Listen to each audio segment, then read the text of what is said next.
cleaning the apartment. And then What's up, everyone? And then I'm patching walls for a week. Hi. Hello. Hi. We got Panic Bomb. What? And I am Ray. Never heard of and him. T. Schmidt. And this Dragonfire guy. Never heard of him. Good afternoon. Good afternoon. We have a Jabe. I'm a Jabe. We got a Jabe. Never heard of him. Never heard of him. Never heard of him either. He hangs around the office a lot. Yeah, I just show up and they tell me to do stuff. I'm like, okay, cool. Okay, cool. Cordell, what's going on? Welcome back. Hello. It's Friday. It is Friday. Hello. I woke up this morning and said, screw you, Philip. Why? I'm very sore. Oh. From the workout. I always forget that, like, the second day is worse than the first day after. Yes. And I woke up this morning in a bit of agony and was like, I hate you, but I love you, Philip. Yep. It's no fun. It only gets easier from here. So Yeah. The shock to your body the first time you're like, hey, I haven't done anything like exercise related in a very long time. Let's just go lift some weights. And you're like, your body's like, no, Please no, stop. no. Don't do that. So because of how many boxes I've been taking from Oh, I bet you're feeling apartment it to too. stairs to car, when we were moving the couch yesterday, my whole arm started cramping. Oh no. While I was moving it, so I had to put it down and have somebody else grab it. And I was like, It was well, while you were moving the couch too? Yeah, it's like, Oh well, god. guess I'm not picking up any more couch pieces today. Moving sucks. Yeah. There's just no good way about it. It's moving sucks. It's all there is. I tried to do it without a U-Haul, and that didn't end up happening. Oh no. Yeah. Yeah. I mean, renting a U-Haul for like a day to do that kind of stuff is like not that expensive, is it? No, but like Jason pointed out, I need instant gratification, so I wouldn't have enough time. I wouldn't have enough time in on a night after work to get everything out of my apartment. So, Oh man, that is good. to be fair, Don't. No. I have D&D on Saturday. That's like a whole day ordeal. I can't move Saturday. Uh-huh. Could have moved Sunday, but also didn't want to leave my wife with only 3 days of my time before having to go to LVO to unpack. Saying, could we have waited till after LVO? Absolutely, but that's instant too long. gratification. Instant gratification. You guys would be proud of me though. I have 10 mystery mech boxes in my office right now that I've not opened, and I'm waiting to open for content. The heck is a mystery box? For BattleTech, Oh, for BattleTech? they have the little mystery salvage boxes. Oh. So that's a random mech. This is like a random mech from Yep. all the mechs that they make? Mm-hmm. What are you Salvage hoping for the boxes, most? they call them. Yeah, salvage boxes. Huh? What are you hoping for the most? I don't know. Something. Well, you definitely got 10 somethings in there. Yeah.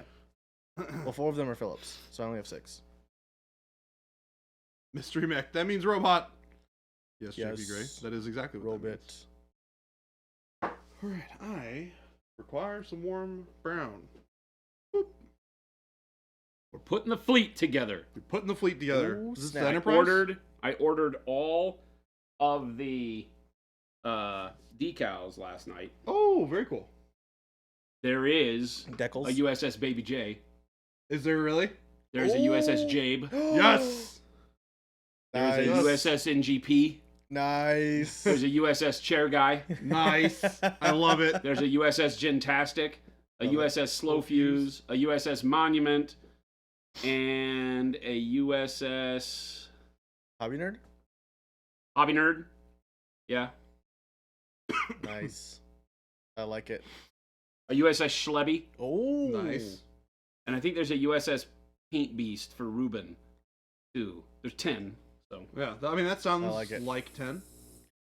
I wasn't counting, but it sounds like 10 to me. Chat, what do you think? How many did he list off? I'm very excited to play this game. T. Schmidt hopes I get 10 urban mechs. I might. If I do, they're going in my Lance. That's my deal.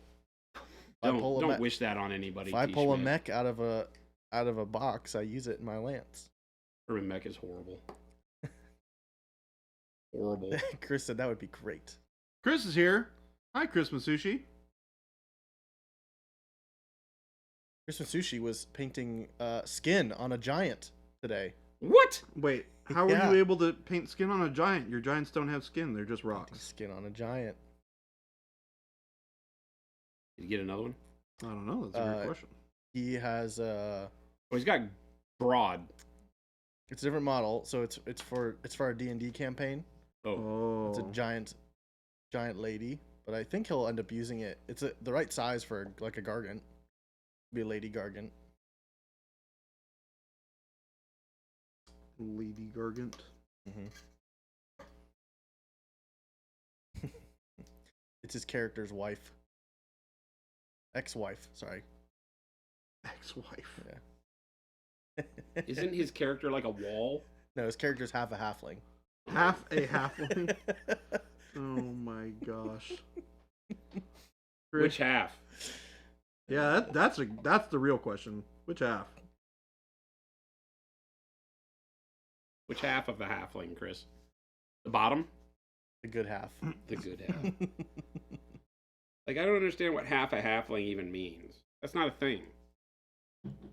There you go. I don't remember which is which on these, though, so... Which is which on... Like, which of these is which, as far as, like, I don't remember what the USS Baby J is. Oh, okay. As far as ship type. Do you have to select the ship type and then the label for it? Or do Yeah. you... Okay. Yeah, because they're all different. Oh yeah, because they have to Got it. fit. Saucer size is different. Yeah. Nacelle size is different. You have to put it in by the class of ship and then That's name fun. it. And your NCC numbers have, well, they don't have to, but I made sure I spent all the time to make sure that the NCC numbers were for the actual class of ship. So, that's awesome. like the NCC 348 for the frigates or the Yeah. war destroyers and That's really stuff cool. like that. So That's awesome. yours is the, oh, I do know which one yours is. Yours is a, I think yours is a war destroyer, and it is something like the NCC 343 USS Baby J, only because that number is actually for the USS Jason. That's So you'll awesome. always have to live with that ship is my name, but I put your name on it because I'm nice. That's That's the great. final knife. It's like, here, you can use this knife in the side. JP Gray said that sounds like Jason spent lots of time on something only him will notice. Rocket Sauce 86, I'm here. You're here. We're all here. Hello. Welcome. There we go. That's better. So Baby J, Oh. that's definitely not true. That I am the only one that would notice, because if I were the only one that would notice, there would not be a company out there that makes freaking decals for these ships, Custom decals. Yeah. and that forces me to do it. They don't have an order. Their order form is literally like a PDF order form. You have to do it Like all. a Google form. You have to do it all. Download the PDF and then email it to them, I'm Interesting. surprised you don't have to mail it to them. and wait for them to get back to you, Have they gotten back to you? which they have not gotten back to me. Yet. Oh. So I'm assuming they probably have day jobs because there's not a whole bunch of people ordering these decals all the Yep. time. T. Bailey Sr. Jason, I see you're still here. Long time no see. Huh? E. Bailey Sr. Still here? Where else would I be? This is what I do. This is my life. Oh, that's a fast cruiser. I think. Maybe this is a fast. Did you that get might any- be a strike cruiser. This is a fast cruiser, I think. Did you get any decals for the Klingons? No, they don't make them. Oh. Klingons don't really have But markings. They don't have markings, do they? Yeah. Nah. They probably have like the Klingon emblem that I can paint Got it. on Yeah. by hand, but the Klingons don't have the same stuff all over their ships. None of the aliens do. Only the Federation.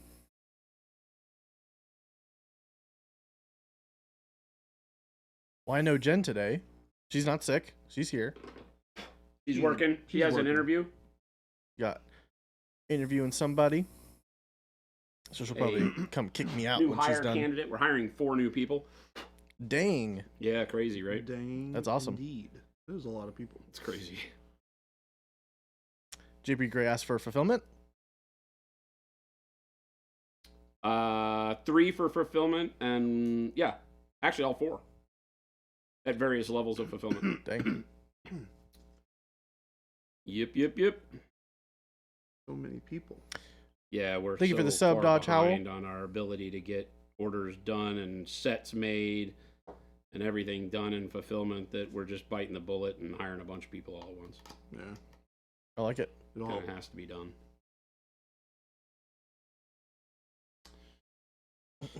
I think I prefer the black boots on these guys. So I think I'm gonna go. Boots and gloves will be black. Yeah, I agree. I do like the look of the black boot. Yeah. The brown is just a little too much. Got a nice black boot. Solitaire, next week I can order the fluoros and the transparents. Heck yeah. Awesome. That's fantastic. Do you have a project you're gonna be using them on? JP Gray, we're not allowed to talk about food. It's not 3:45 yet. No. No food, especially not wings. Oh wow, those are slightly different. This is like one of those. Which one of these pictures? Where Oh are my the gosh. differences in this picture? Oh, That's the the body. body is a little longer Yeah. on one of them. Yeah, the body is a little bit longer. This one's a command cruiser, and this one's a battle cruiser. Interesting. I like that they are Command subtly cruiser different though. Has the thicker stanchions Yeah. that are angled a little bit, and yeah, the main The science body. deck or engineering Oh deck my thing is gosh. fuselage is longer. Kind of crazy. How's it Who going, knew? Ricardo? You're learning all this Star Trek crap. I'm probably gonna watch. I have to drill every single one of these out, and it's really scaring me. I think I'm gonna watch through all of season 2 of Strange New Worlds this weekend. It's really good, except for the singing and dance one. Yeah, I'll skip that part. Yeah, I'll probably skip that part. That seems a lot less attractive to me than the rest of the show. Solitaire, you're Slave to Darkness for the Fluor Orange. Nice. I like it. Don't skip the dancing, just mute the singing.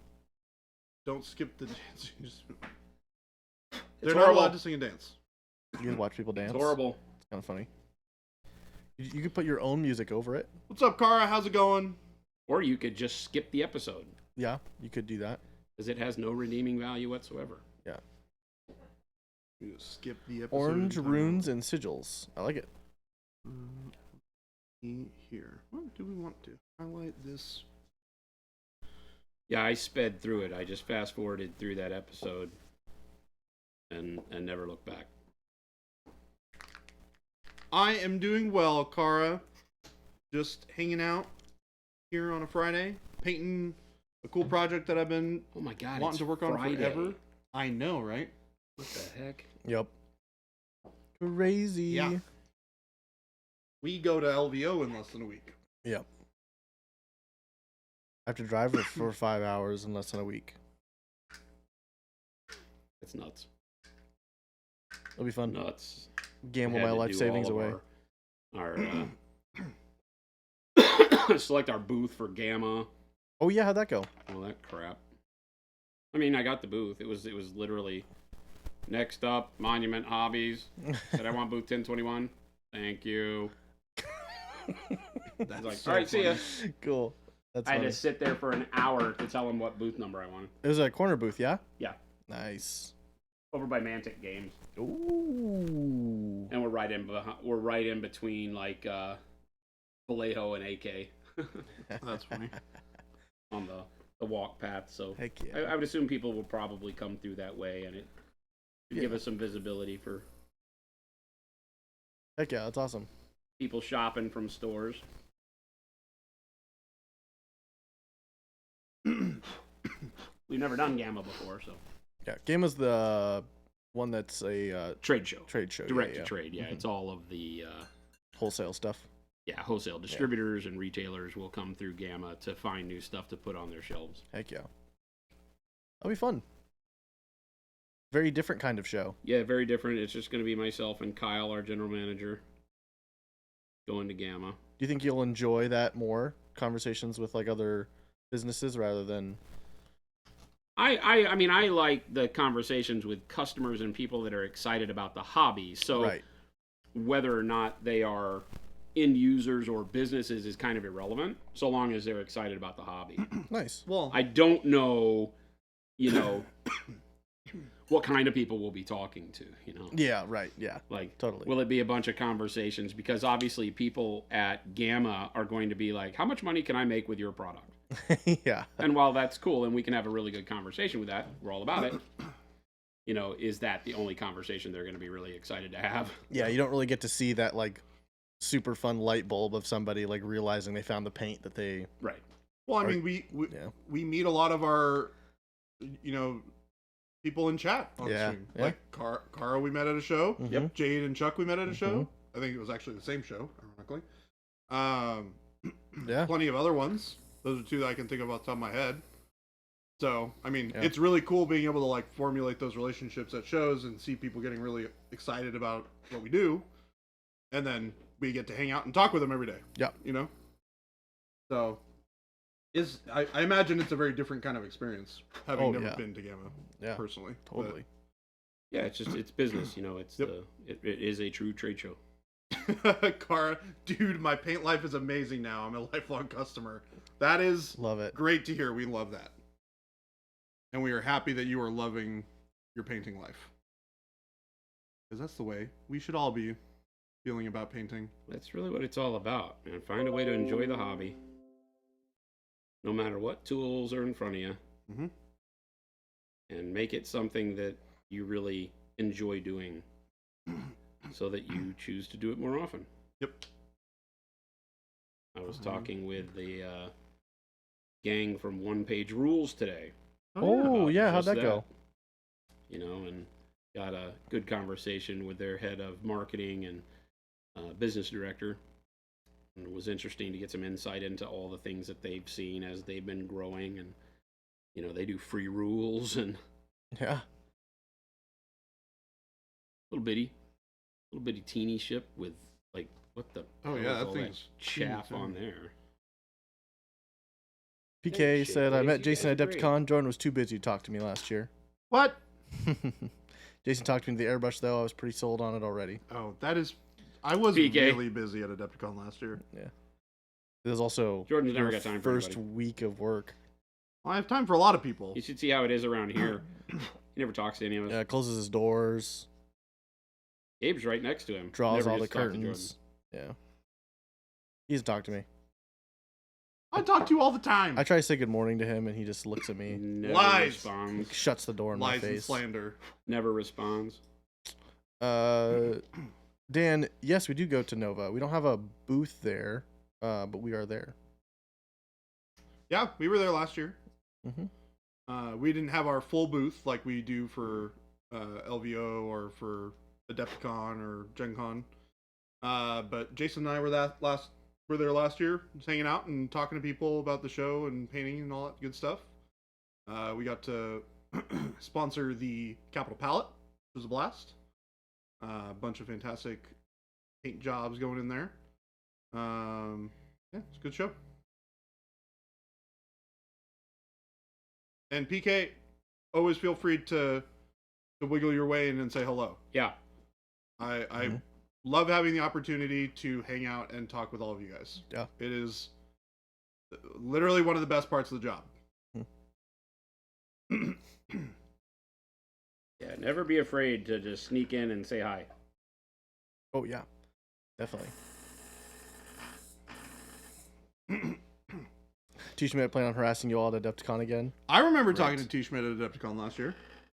JP, I'm not going to introduce myself. I'm just going to hug you. That'll be great. Duly noted. I love it. You gotta watch out for JP. Cara, you're pretty cool too.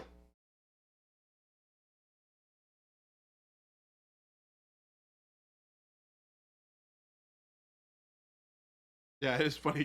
Cara did stop by the booth 3 times last year.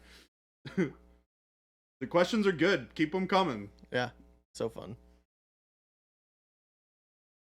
It's like a little baby ship. That one? Oh, yeah.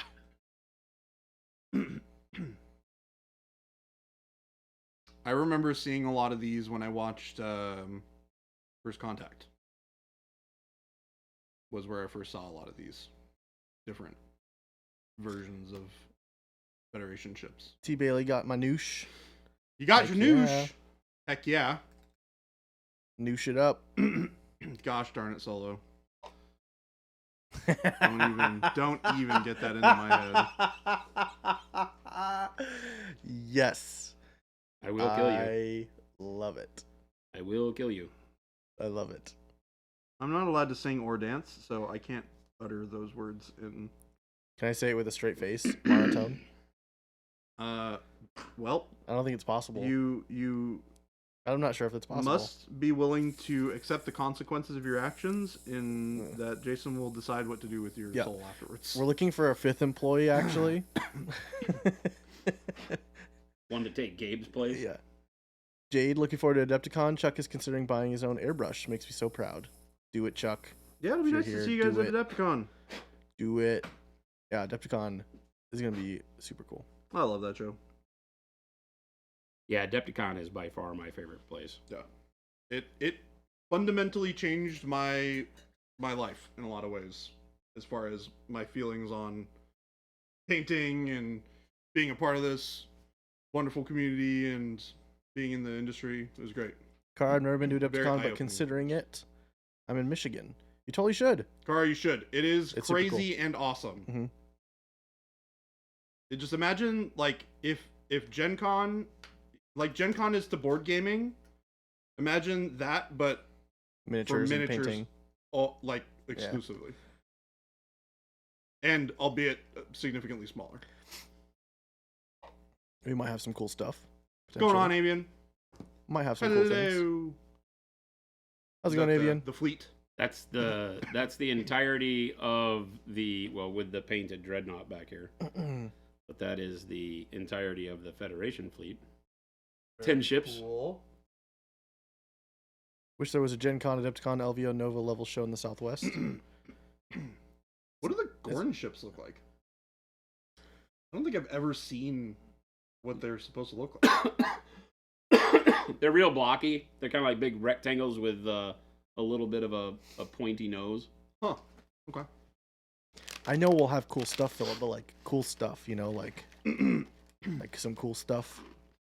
But you said they have like a gajillion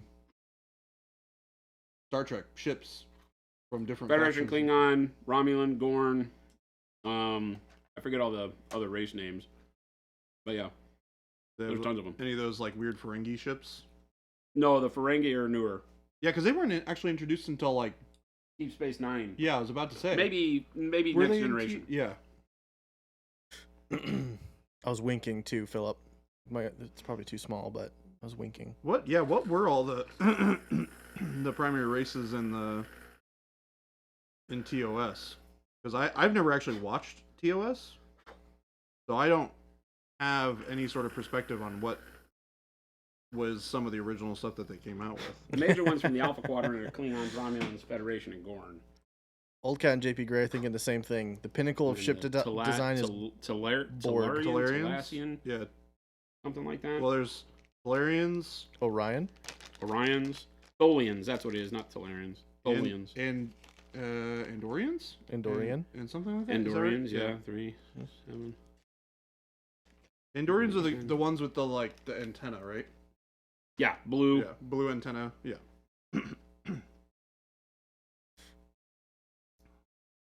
Dude, so even though I don't play Battletech, I got a set to bring to Adepticon. Chuck and I are taking a mech painting class.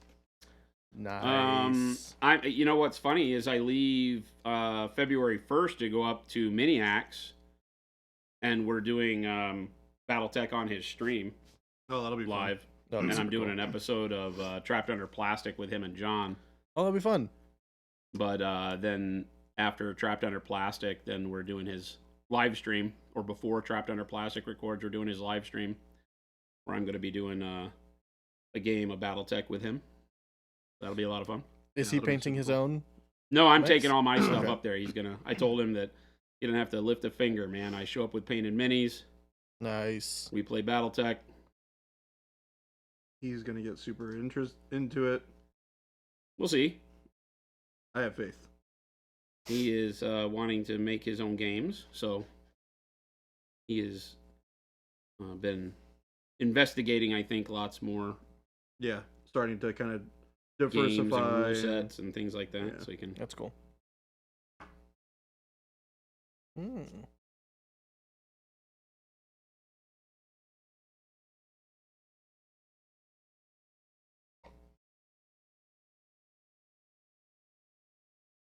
Cleaning up all the little bits and bobs on these guys. Now, the Klingons. Move all these out of the way. Nice. I do actually really like the old Klingon ship design. Oh yeah, I think it's pretty cool. Federation and Klingon are really my favorite ships.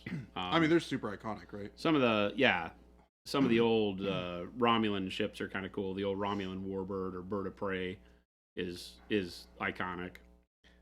JP Gray can't afford a whole game of models. All my money is in cardboard. Well, that's the best part about BattleTech, is you don't only need like 4 of them, It's like $27. and they're like, yeah, $25 true. for a box. Yeah, BattleTech is by far one of my favorite games right now for getting people into because it is so inexpensive.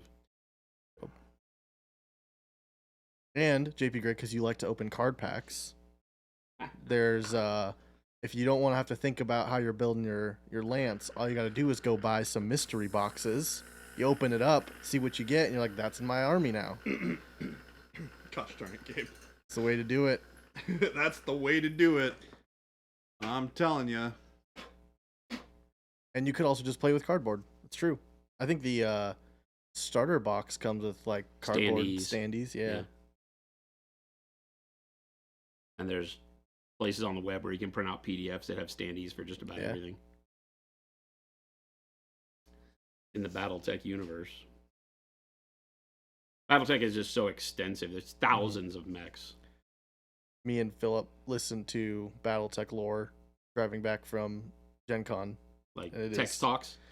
I don't remember what it was. It was very it was like I was sitting through a history lesson. Yeah, it's a lot. It's very intriguing, but it's a lot. And then we listened to the Philip said it was text talks. Listen to the origins of the clan, because we're playing in that era here in the office. So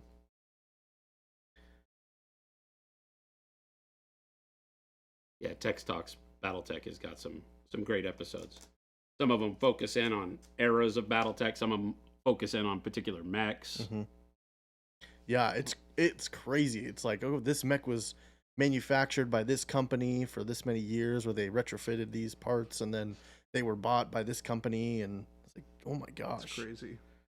It goes super into detail. BattleTech is nuts like that.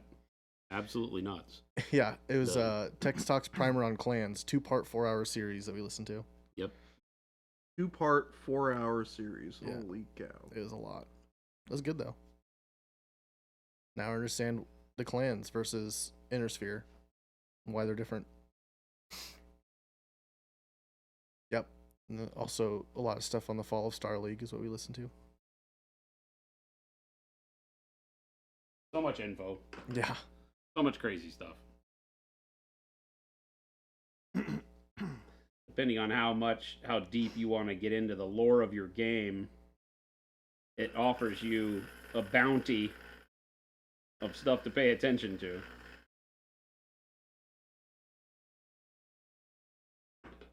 I know some people like to, be more in tune with the universe and the lore than actually playing and painting.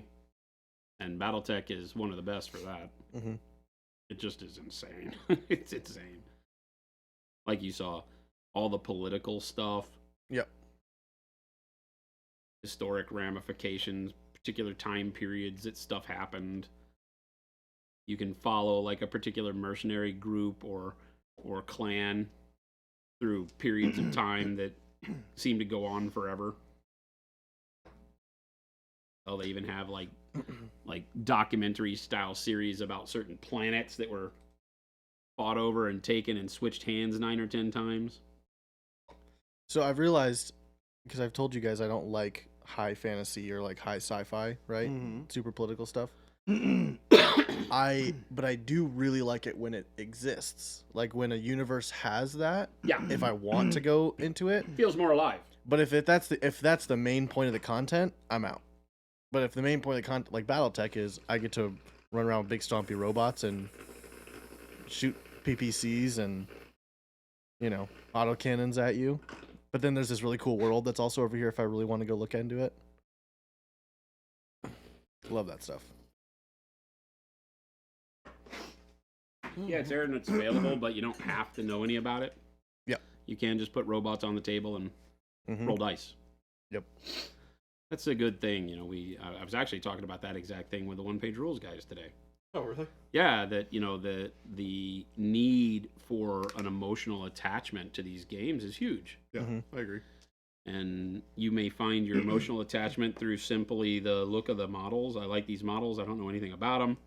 I've known lots of people throughout the course of my life that have never cared to read anything about the Army. They just think it looks cool. And they like the game, so they play the game. But if you do want to learn about the Army and the models and why they look that way and their history, having that ability is neat. Not having that ability, right? Just have a freaking model, then it can grow old quick. Yeah. It feels Because you'll empty. stare at that model for a long time.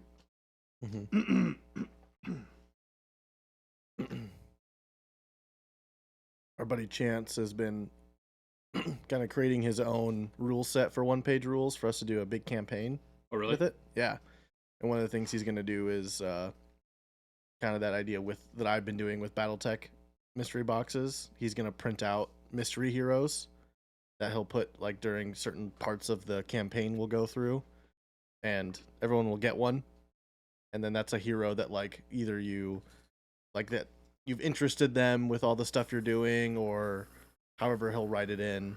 And so now you have this hero that you can put into your army that he's printed up, and it's all a mystery, which will be fun. Kind of how Kyle does his scenario events, or Yeah. narrative events for War of Heresy. yeah. Yeah, he writes up all these cool characters. We have a and Jen. Jen is here, They show up and do which cool means things. I am out. Goodbye, everybody. Thanks for having me. Goodbye, Gabe. Of course. You will be missed, Gabe. Get out of here, Gabe. Get out of here. Go make yourself useful. And hello, Jen. How did that go?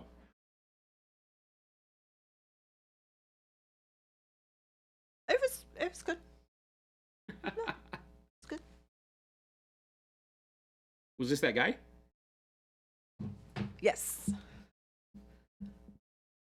I keep super gluing him to the desk. Oh no. No. Well, it's just the paper, but Oh, yes. it's like, why is this one not even tearing the paper? What the heck? Usually I can just kind of rotate it Yeah, and one direction. it'll pull off. This one's not even. Good God. Oh, it's like literally going to just take the whole layer of paper off. Okay, well, there you go. I'm going to paint the clear bases black, so Oh, okay. I hate Hello, leaving everyone. clear. We have a Jen. I'm here. Did you find some rest yesterday evening, Jen? I did. Good. I did. I know you were talking about going home and was- taking a nap. I was ready to go home and just call it a day. Not a nap, because I didn't want to Oh yeah. sleep yeah, and yeah. wake up again. I wanted to just go to sleep and wake up this morning. I didn't get Fair. to do that exactly, but I did go home and rest for sure. Yes. Yeah, I definitely got hit with a wave of, oh my gosh, I need to go sleep. Literally half an hour after you did. Yeah. Yeah, It I got just to hit the me store. like crazy. Yeah. I was sitting here and I was like, what? Why do I feel tired all of a sudden? I was playing a game against Jacob at the shop, and I remember not even being able to do math. Yeah. I was your just brain like, I stops, can't. right? What is happening? Yeah, I cannot like figure out what's going on right now. And then I had a soda and I perked up and woke up a little bit, which I don't like doing No. because caffeine and I are not super great friends. Oh yeah. but in a pinch. Sometimes you need it. Sometimes you need it. As long as I don't drink a ton of it, it'll be fine. And hello, everyone. Revikara, hello. Or Kara, is it? I don't remember. And T. Bailey. That's a name I haven't seen in a while. Mm-hmm. Oh, this is right here. 5 inches of snow. Great. Yeah, I've been seeing people post Snow. all day today about snow in their end of the world. Yep. Must be storms moving around. I was talking to a friend of mine in Seattle this morning before I came in, and he was like, "It is so cold. I almost didn't go to work today." Oh I my was like, "What do you gosh. mean?" He's like, "It snowed a lot last night." I was like, "Oh, okay." Yeah, these Midwestern people. Oh, I Jade, bet the did you Midwest get? is crazy. Did you guys get a bunch of snow? We need to move to Tennessee. Why? Why? Why? I like Arizona. Snowbraska. We were supposed to get around 6 to 7 inches of snow today. It was bad this morning. Now it's just gross. More snow Gross. tonight. Ooh. Twin Cities are clear for now. Oh yeah, you guys were talking about Chicago last night Yeah. on stream. Nobody needs to move to Tennessee. No income tax. That is a good thing. We talked a long time ago about moving. Right as we were starting Monument, pretty much, or like right before. You're saying Monument could have been in Tennessee and not in Arizona. No, Not Seattle. Tennessee. I don't think we were. Oh, considering. Seattle. Yeah, well, we did talk about moving to Seattle for sure. We actually took a trip there and looked at stuff, and everything was too expensive. Way too expensive. Well, Not a good place to don't start a blame company. you. I don't think we're moving. We're gonna stay right here. Arizona's nice. We I ain't like going Arizona. anywhere now. We got a lot. We got a lot keeping us here. No, I'm definitely not moving. And no, I mean Jason's from Texas, so yes, we did actually talk about that, but no.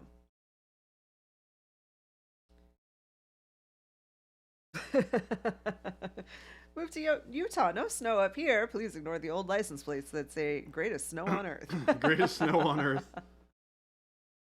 Yeah, I was like, I don't know if I believe you. It's Utah. There is definitely snow there. I wanted to go back to Texas. Jen said she'd never move there. Oh. It's so humid. I'm not a fan of humidity. And that is so true. So Moving to a humid place would take a lot of convincing. it's gonna be drill these brittle bastards out without breaking them. Oh my gosh. Ugh. This is gonna be tough. Those are the newer style, aren't they? Yes, these are the Klingon bird of prey. Well, that's nice that they were checking up on you guys, Jade. Wow, the company president was calling people? That's cool. I don't do that. I don't do that. Just like, nah. If it snows, nah. If it You'll be snows, I'm fine. just trying to survive myself. Yeah, I'm too busy trying to survive myself. I don't like the cold. Fire Arc, hello. Happy Friday. Hello. It's humid everywhere but Phoenix. Game delay. Look, I'm going to open up the blinds next to me and prove to you that there's no. Great Scott, why so much snow? Yeah. It's cold. It is cold around here. It was 32 degrees when I left my apartment this morning. Nobody can live in these temperatures. Well, Yeah, it's ridiculous. People I get dying. the freeze warning in my car. It says ice may be present on roads. Yeah, Yeah. I don't know about that, my but eyesight thing Yeah. doesn't work. yeah, it doesn't work. Too cold. It says something that I don't even remember. I don't even notice when that thing clicks on because I'm so used to it during the winters in Seattle. Oh, yeah. I was just like, oh, da, da, da, da, da. I was like, didn't even notice that it turned on because I didn't remember it until you mentioned it, and I saw it this morning. Cold. Tim, it's 50 there. That sounds great. What is it here? Right now, it is 56. People can't live at these temperatures. course, I say that, and then when it's summer temperatures, I'm like, when does this go away? Yeah. When do we get back to awesome winter temperatures? All right. I generally don't mind the temperature here, even during the summer. It's hot, but it's Glad for the snow. It's been mud season for 2 months. Yeah. See, that's the part that is no fun. I'm originally from Minnesota, and I have very little memory of winters other than it's cold, because I moved here when I was like 8 years old. But my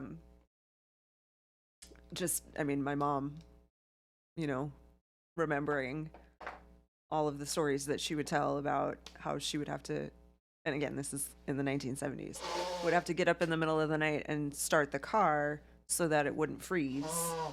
And then the first snow is always lovely, and it lasts for however long, a day, the loveliness, and then it just turns into mud and slush and mushy, gross. Yeah. Yeah. During a winter with cold weather, it's easy to feel isolated. Yes, it wow, is. nice. What an ice cold joke. What was that? What an ice cold joke. I tried my best. It wasn't great. I acknowledge that. But Game Delay, you moved from Wisconsin to Utah, where it has like winters that are also very cold. I am actually surprised my car doesn't have remote start. Unless, does it? I mean, it's an option on most of them nowadays. I don't think so. Utah has cold winters, yeah. I've been to Utah in October and it was cold, so yeah. I would say that December, for the January follow. would be pretty cold. RGB Dungeon. It's on your phone? What kind of spaceship do you drive to work? Oh, wow. That's fancy. Remote start on the phone. If you don't like the weather in Tennessee, just wait 5 minutes and it changes. Teslas do that. Teslas, you can do everything from your phone. Yes. What? Oh, Tesla, yeah. Those cars are so weird to sit inside. I sat inside one for the first time. That guy let me drive one.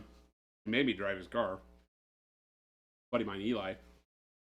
I'm like, I can't even get in. I'm like, I don't even understand how the doors work. That was my first question too. How he's did like- the doors work?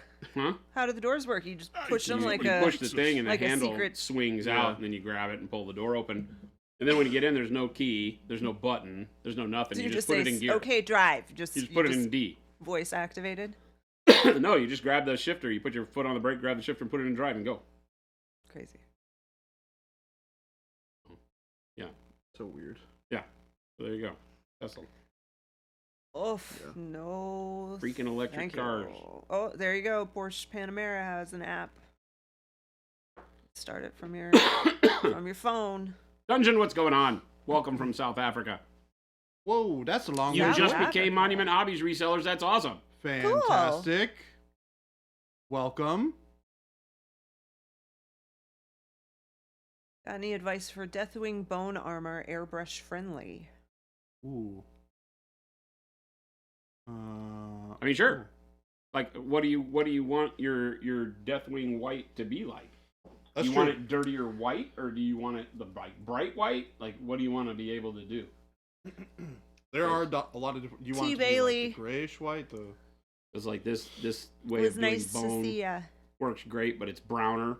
You know. Well, to see your name and to see your chatting.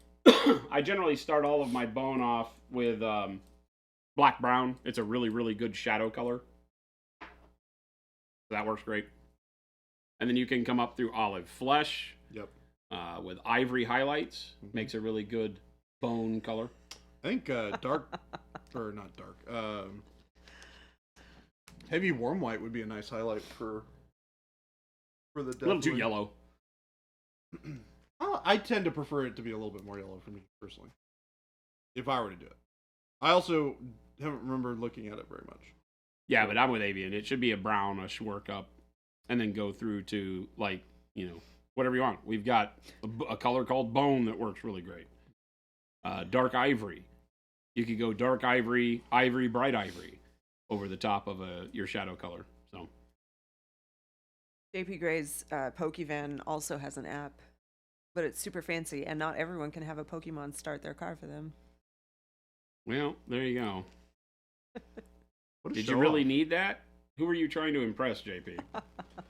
The same people you're impressing with the Pokemon on the side of your van? The Pokevan. It's the Pokevan. Pokemans. It's a yellow Pikachu van. You, Jason. You. Nope. Unsuccessful. Unsuccessful. You have failed. Did you get it back from the wrap God, I gotta place see yet? these I need to see tiny. pictures. You gotta post pictures Yeah. for us in Discord. Aren't they supposed to be bigger?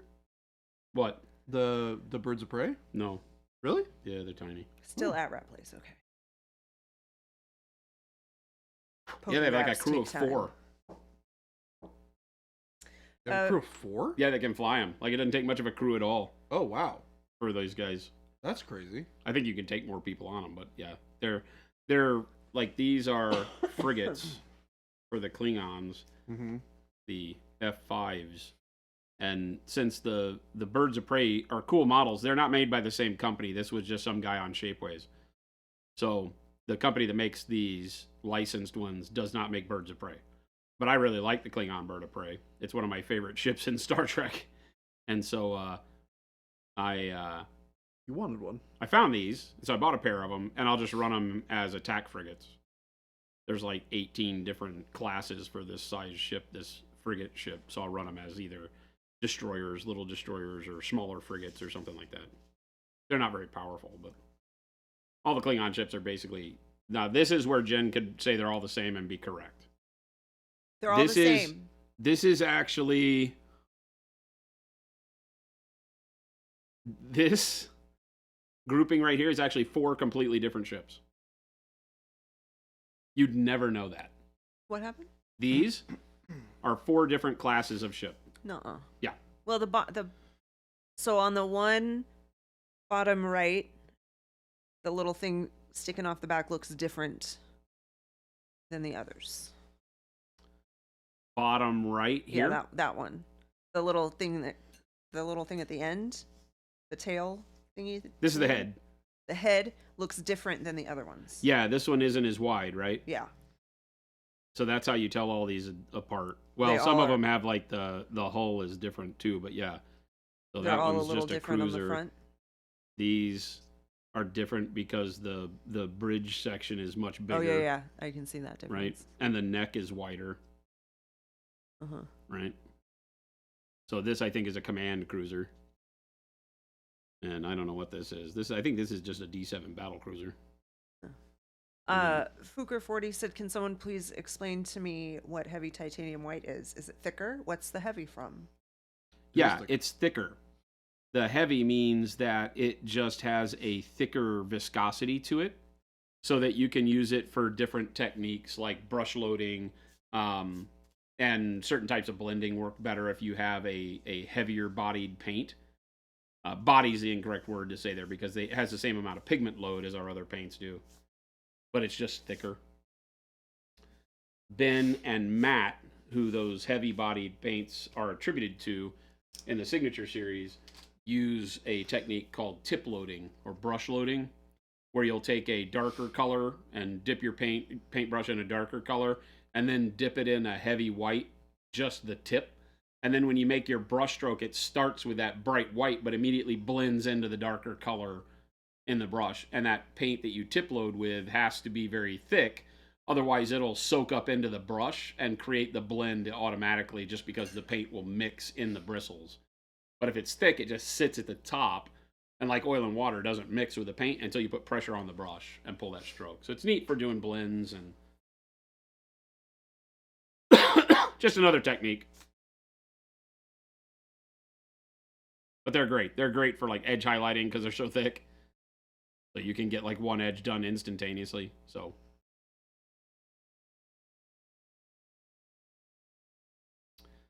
Game delay, yeah. Matt and Ben's paints are both mostly satin. The Brown gray.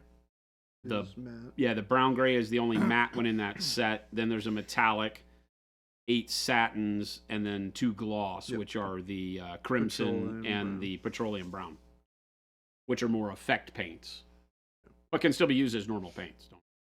Like all of our paints, everything can be used for anything you want it to be. I had a customer service question I had to answer a while back because this customer was just completely crunched up on the naming of our base set. He was like, okay, but where is your layering set? And I was like, no. That's I not what was that thinking means. that. I remember that one. I You was know, thinking that was base the set for us confusion. is just the core Yeah. colors. We should call it the core set. Think of it that way, as opposed to base, because I told him Games Workshop has messed up the language of paint by trying to make you think there are different paints for different things. There's different consistencies of paint for different techniques, but calling something a base paint is kind of a bad way to do it. He was just completely convinced that our base set was what you did for base coats.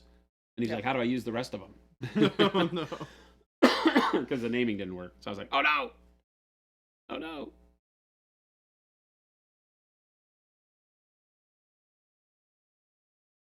Oh, game delay. I see what you were trying to do. But Matt is Matte. So your joke was lost on me.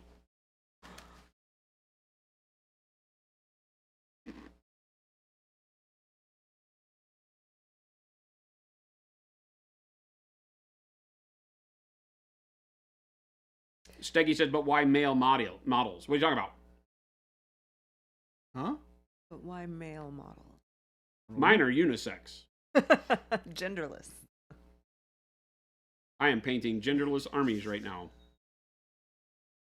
Although there is a USS Gentastic. I got all the decals. Oh, cool. I don't remember what's what. Oh. I think the Dreadnought is either the USS Hobby Nerd or the USS Monument. And I think that the Constitution class might be the USS Slow Fuse. That might be me. Mm-hmm. Jins is a big one too, like a battle cruiser or a command cruiser or something.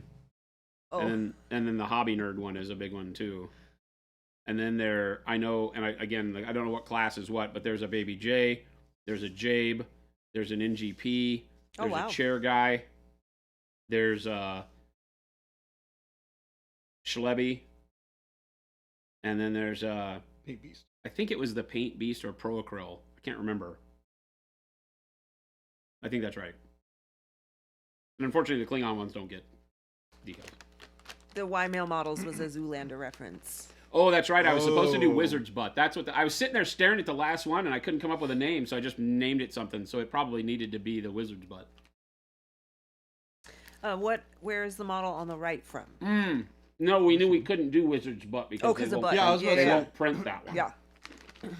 The model on the right is a Astra Militarum Commander from the Warhammer 40k, from this little command box. Oh, I get it, Steggy.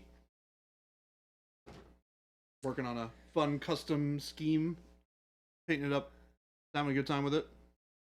Really liked these colors when I used them on my Solar Auxilia tank, and I wanted to try them out on these guys. He's a giant, bigger than that tank. Yeah, he is in fact a giant. Dungeon says Star Wars greater than Star Trek. He's trying to start fights, guys. He is trying to start fights. Slavic fights. wants to know if you can paint other paints over the gloss paints. Sure, Doesn't yeah. Pro Acryl need a matte surface? Nope. Nope. You can paint anything you want over gloss. Go for it. Do your thing. T. Schmid's a millionaire.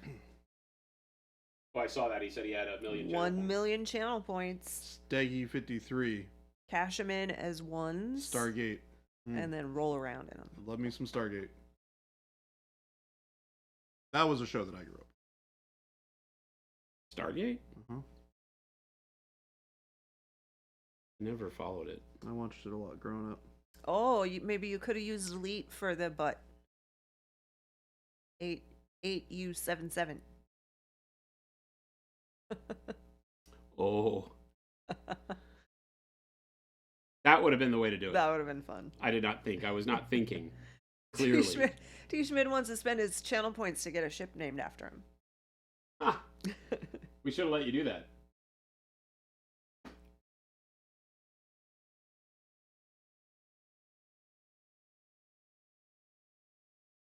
Well, don't worry. There may be more ships in the future. We'll see. Probably not. Depends on how cool this game is. Oh, yeah, you may make some. Yeah. The cats go crazy when Chuck gets home. About animals and their dads, huh? Exciting time when Dad gets home. Although, to be fair, I would probably do Romulans, because you already have the 2 other big ones. Yeah, there ain't a whole lot of other ships you need. Yeah. Other than what I got. Yeah. And Romulans would be cool. I think it'd be a cool addition. Romulans are super cool. Yeah.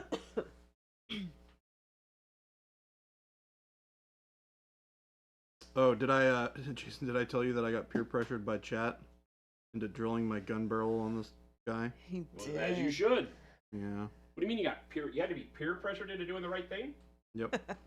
Apparently, They were gonna revolt, I think. they were gonna revolt. It was a whole thing. It should be a whole thing. Thank you, chat. It should be a whole thing. Thank you for keeping What do you honest. mean? Bastage. 2 guns without barrels drilled here. Kinda heretic are JP, you? seriously, like 12 out of the 13 prefer Liz. That's unusual. And What's that? they're all currently in bed with her. Oh, the dogs? All the dogs besides one love Liz. And they're currently in bed with her, doors wide open, but I'm all alone. I love it. That never happens to us. No. Well, no, when I've been going home and going to bed, She goes with you when you're in the she bedroom. does go in there and she sleeps. So she's a very good caretaker, like as far as keeping company. She likes to. Yeah, when I had to lay stay home next that to one me. day, she was all active because Dad was there. Yeah. But then when she realized that, oh, Dad's sick, Yeah. she laid down Yeah. with me the whole time. Yeah. You could tell she got really bored with me, though. Oh. Like, Dad, this is not fun. Yeah. I'm going to go chew on my toys. Yeah. Dogs really are in tune with that sort of stuff, though. They are. She can tell. You're way off screen. Oh, dang it. I wanted... Yes. She's very warm.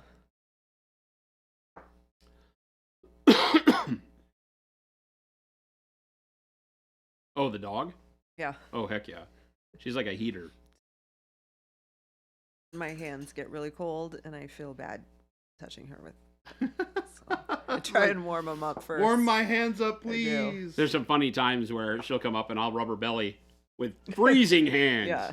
And It's she like, will "Oh." look at me. Like, like, what are you doing? What are you doing to me, Dad? It's hilarious. Yeah, this is not comfortable. This is cold. Why are you touching me with cold hands?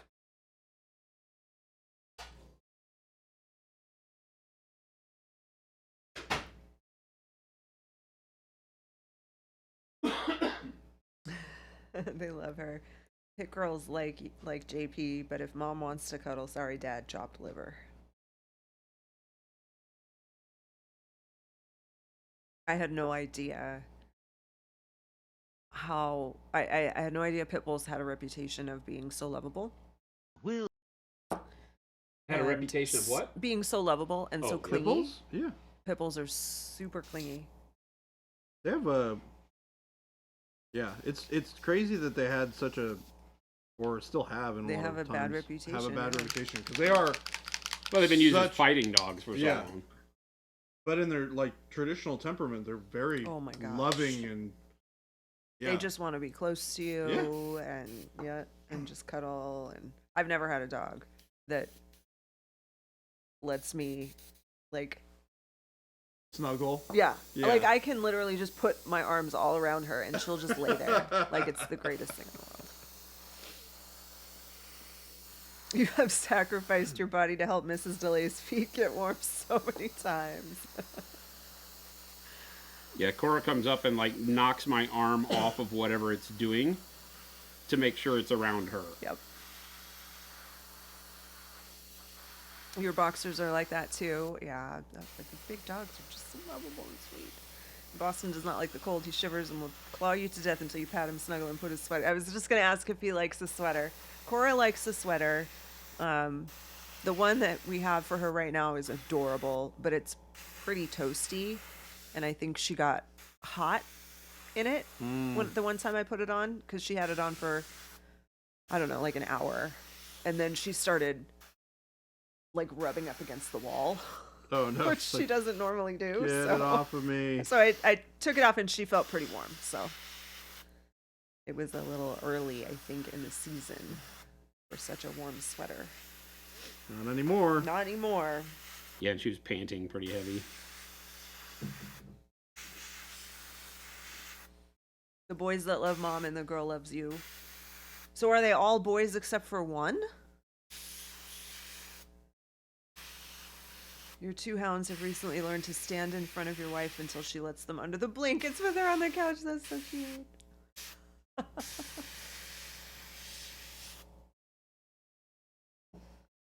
I wonder if that's a thing, you know, because like Cora being a girl and she likes Jason so much.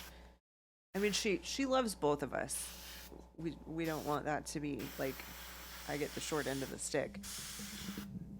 It's just that I'm with her by myself for part of the day, and then once Jason gets home, she's ready to switch. She gets a good dose of both of you. Yep. He lets you know when the sweater is ready for a new one. They're so cute. Like, such personalities. It's crazy.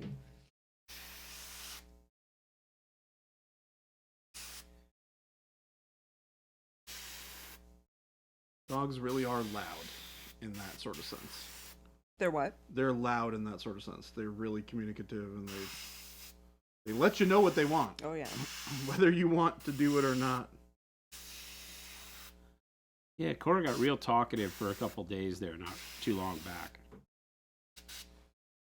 Yeah, once in a while, she does. A whole lot of, hey, you're not listening to me. I want this thing. I want this thing. Pay attention to me right now. Yeah, exactly. It's like, you just went out. I know it's not that you need to go out. She'll like woof and jump around. She's been fed. She got everything she needs. Yeah. What's your problem? Not enough. Not She enough, loves you going in the would- car for a ride. Oh my gosh. Really? Yes, she does. Yeah, oh yeah. Oh my God. Like, it's nuts. And so there's times on the weekend or even not on the weekend where I feel like she has got it in her head, whether it's because mom and I have done the thing we do before we go for a ride, like maybe we both put our shoes on, or who the heck knows what goes on. And she just starts knowing that that's what we're doing. Yep. Okay. And then when we don't, she gets pissed. Mm-hmm. Last weekend, Sunday, we took her out, and it was raining. And we're like, okay, we got to ride in the car, but you can't have your head out the window because it's raining. But then we, like, at a stoplight, we would roll the window down. She'd stick her head out for a second and then come right back in. Like, nope, I don't want to be out there. Yeah, she was not having it. Gabe said, Jason, what happened to the spaceships? What do you mean? They're right there. I just drilled however many I just drilled. A lot. 19, 20, 10 and 9, 19. I just drilled and mounted 19 of them. What are you looking for? So that's where they are. Need a break from him? Like, I wasn't intending to paint them all. Oh. I mean, I guess I could prime them all, but that's not fun. No. I wanted to start putting color on Red Skull here. Because that was my plan before I got sidetracked on this Star Trek rabbit hole. Oh, you're going to paint it Was Red to Skull? do Captain America and Red Skull. Oh, yeah, Yeah. that's right. And then ships showed up. So I painted one of each just to get a feel for how I'm going to do my color schemes. And now that that's done, I'm waiting until the decals get here to do any more. Ah. Oh, yeah, 'cause JP that Gray, I love decal dogs, but I want a shop cat. process. A shop cat? Shop cat. Yeah, I wanted a shop cat too when I had my land out in Colorado. Shop But- cats are cool. I was always worried because we had all sorts of predators, alpha predators out in Colorado. I was like, I don't really want to have to replace my shop cat all the time. Yeah. We can't have one here.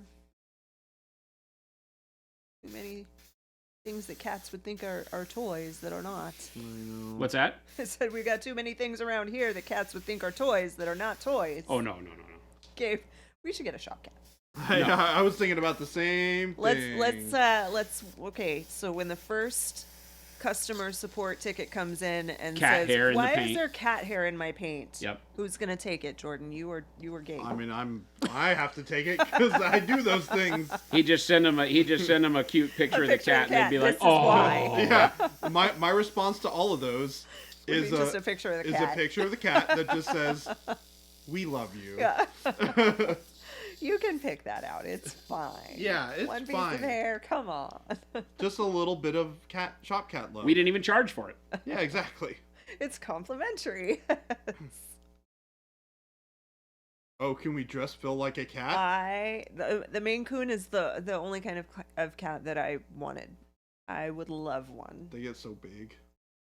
So big cats. I know. I saw a video, like a time lapse video, just the other day, of the first year of a Maine Coon's life. Oh, and it's there's crazy. This woman holding this little cat, Teeny tiny. and then it's like by the end, it's massive. Yeah, they're huge. Yeah. I mean, they're like, They're like dogs. yeah, they basically know, are like yeah. dogs. Yeah, Like I had a a friend. They have Middle more sized of the dog. mentality of dogs too. They come when They you have more call of the mentality them. of They dogs, play too. Oh, like really? they'll do tricks and Oh, yeah. wow. Yeah. They're less cat, more dog. Yeah. Huh. I had a friend in college who had two of them, and they were and the personalities are amazing. He would carry one over each shoulder. They would just like hang over his shoulder. Oh, geez. Yeah, That's the other question: is if I ever got a cat, what kind of cat would I get? the cute kind. Well, they're all kind of cute. In the manual, a friend made an order and got a sticker, card, paper thing in his order that just says "Wizard's Butt" on a swirly background. What is that about? It's a sticker. It's a sticker. It's a sticker. There's nothing called Wizard's Butt in existence. If you go on our YouTube and look at our ads, there's one that starts out with Jason driving up in the nerd box, and it's the one where he walks through the building, and that will explain Wizard's Butt for you. It will enlighten you to the truth. I of mean, it might Wizard's not Butt. explain it, but it'll make it a little bit more clear why we have a sticker that says Wizard's Butt. What if we tamed a bobcat? Go for it, Gabe. Gabe, you're responsible for taming and Feeding. What do bobcats eat? feeding that bobcat. Live rats. I don't know. D20 Geek, our cat's a part Maine Coon. He's still a big boy. He likes to play fetch. See, they're like dogs. They do tricks and stuff like dogs. Yeah, Red Skull is definitely grumpy as hell. Avian said you should get a ragdoll cat, Jordan. A ragdoll. Mm-hmm. Those are the really floofy ones, right? I think they're big too. Booker wants a Wizard's Butt sticker. If you next time you place an order, if you ever order from our website, there's a place where you can add notes. We put a sticker in every order, so if you want one that you've heard about but haven't received, you can ask for it. They usually will give you the one that you asked for if they're feeling nice that day.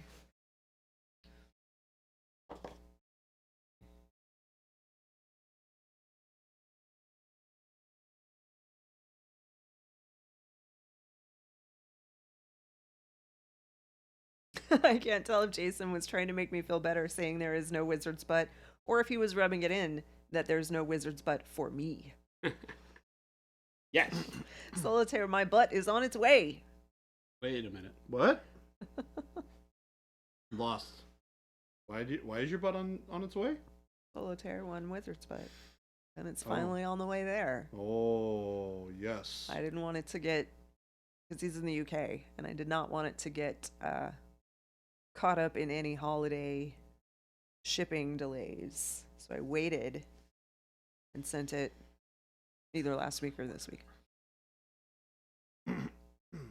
They're floofy and chill and like people, and they want to be by you.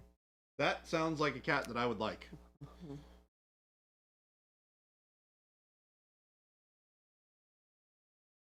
They're by that Evo bag. I'll give you 3 unicorns for a wizard's butt. Yeah, An odd trade. that could be a convention game. You bring your stack of monument butt. stickers and just trade them Oh, yeah. with people who have different ones.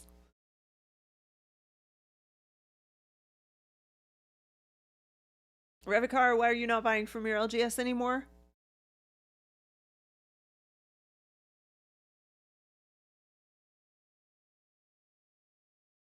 Oh, probably because of the stickers. Oh. Yeah. The stickers, yep. That's what she said. Yeah.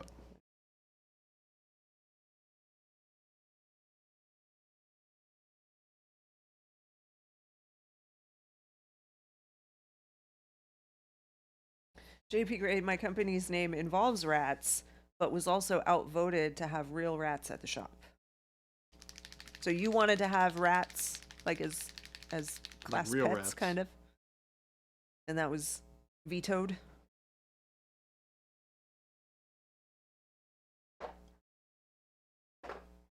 Having dealt with unwanted rodents, I do not recommend. Boxes? Ooh, let me see. Uh-oh. Ready to go. Put the sticker. Uh-oh. Oh, got one in here too? Uh-huh. Ooh. Uh-oh. Fit good? Nice. Yeah. Perfect. What? Look at that. What? What do y'all look at? How about that? Look at that. What? The first ever retail package texture trainer. Who's gonna buy one first? They will they'll go up on the store here soon. I like it. Very, very nice. Yeah, it kind of creases there at the top because it's That's where the fold and the folded, flap goes in, but that works really well. Yeah. Very, very, very, very cool. That texture trainer doesn't even have a butt. Nope. True. Nope. It does not have a butt. She buttless. No butts for you people. It shows you on the back what the butt looks And look, we didn't overly sexualize a female. like. It's not a wizard. Yeah, only the wizards have the butts. T. Schmidt says you're going to make me break my resolution with that. Your resolution was no more models? To not buy anything, I think, yeah. I feel like that's a bad resolution, my friend. You knew you weren't going to live up to that. Oh my gosh, I have a texture trainer idea and I need to write it down. So Hi, Chuck. Glad to hear that you haven't had any more fires. Any more what? Fires. Did you see Chuck's Discord?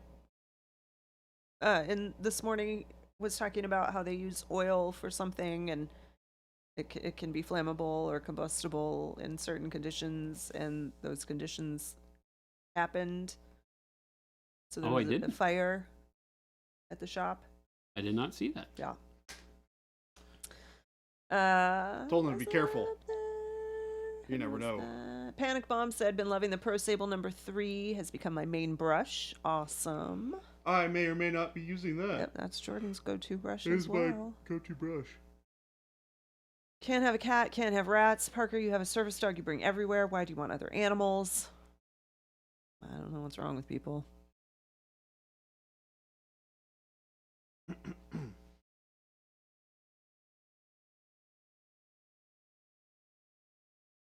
Good old Red Skull. Getting the official red going on. It's burgundy. You gonna go with more? T. Schmidt's resolution is to finish what he's got before buying more. Ha ha ha. Good luck. Another lies we tell ourselves. That's true. Avian makes a good point for you, T. Schmidt. It's not a model. It's a texture trainer. Yeah, it's a training device It's for something painters. totally different. Why we name it that, so you can say you haven't bought any new miniatures.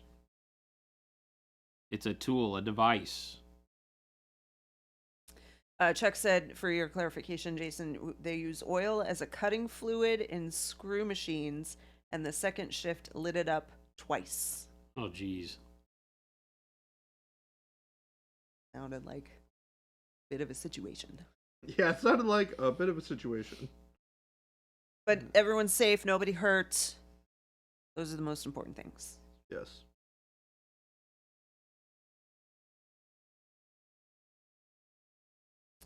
D. Schmidt said they just got brush sets at the shop in their last order, and the number of people who bought both sable and synthetic sets were surprising. Good. People see that Our they both synthetics are have awesome. their place. They both have their uses.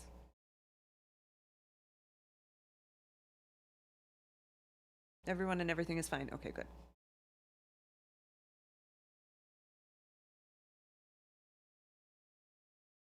And this loophole is acceptable. The texture trainer part is acceptable.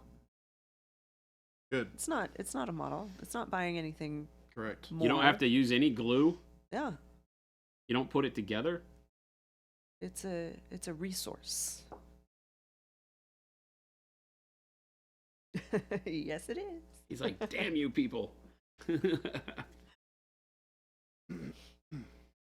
I'm very excited to see people start painting those.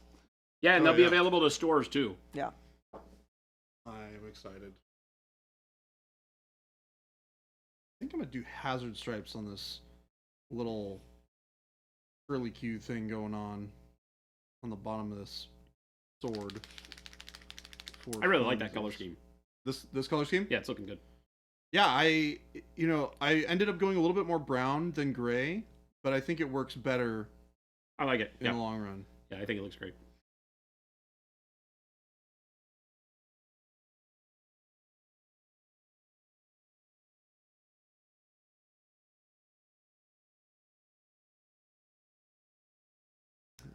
Why are these models so small? You're telling me.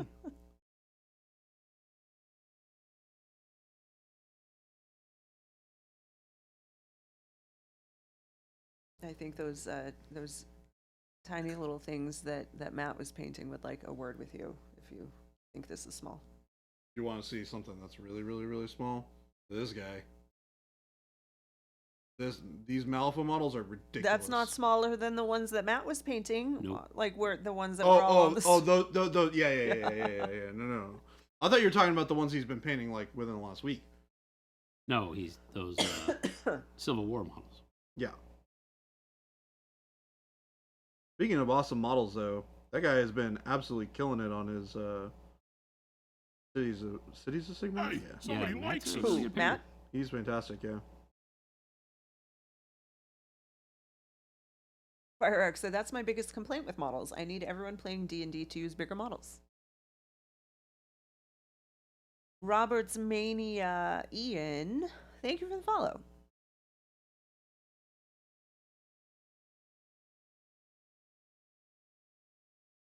Yeah, he's doing like 10 millimeter. I think it is. Yes. Yeah, because they're a bit bigger than the like Legions stuff, which I think is 8. Avian, who's which guy? Jason's or Gordon's? The Masked Stranger. Oh, this guy? Oh, the mysterious guy. The mysterious man. Mysterious fellow. The Yes, mysterious it was a fellow. callback, okay. Yep. I've already forgotten. Yeah. Gordon Uh, is painting a mysterious fellow. Yep. I was painting mysterious fellow. He who has no name. He is mysterious. He's very small. He's super small. Yeah, I was painting all the trim on his little jacket, and I was like, oh gosh, this basically doesn't exist. We're making it.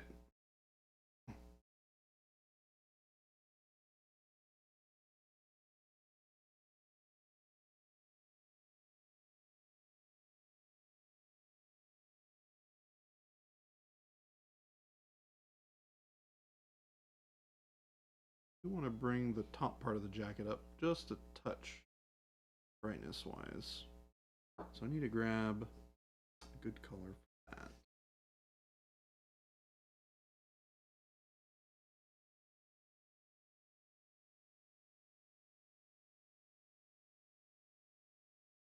Kind of brown range,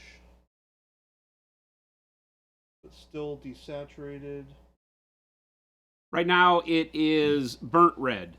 So I started with dark purple and then dark burgundy and now burnt red. And you can see the burnt red. I've got a lot of water on my brush, so that the color itself is fairly low opacity. It's not quite a full-on glaze. I still want to be able to punch up the red when I need to, but I am going to have to do a couple of layers on areas before it really starts turning to pure burnt red. And that just lets me kind of control how the color goes around on top of the burgundy and the purple. And really just working a neat shadow base. Red Skull's a weird character because I want to, like we do with Hulk and such, you want to be able to kind of make the skin feel somewhat alive. But he's very weird in that regard. It's not like he's gonna look like he'll bleed red, right? So it's more like painting demon flesh. Clark John said, I was watching the new Sam Lenz video where he's doing blending on a talon. I get the idea that the highlights should be on opposite ends of adjacent sides, but what do you do if there's a third side adjacent to both the other sides? I guess I need to know more about what we're talking about. He was blending a what? A talon. You get the idea that the highlights should be on opposite ends of adjacent sides. When we say talon, are we talking about a claw?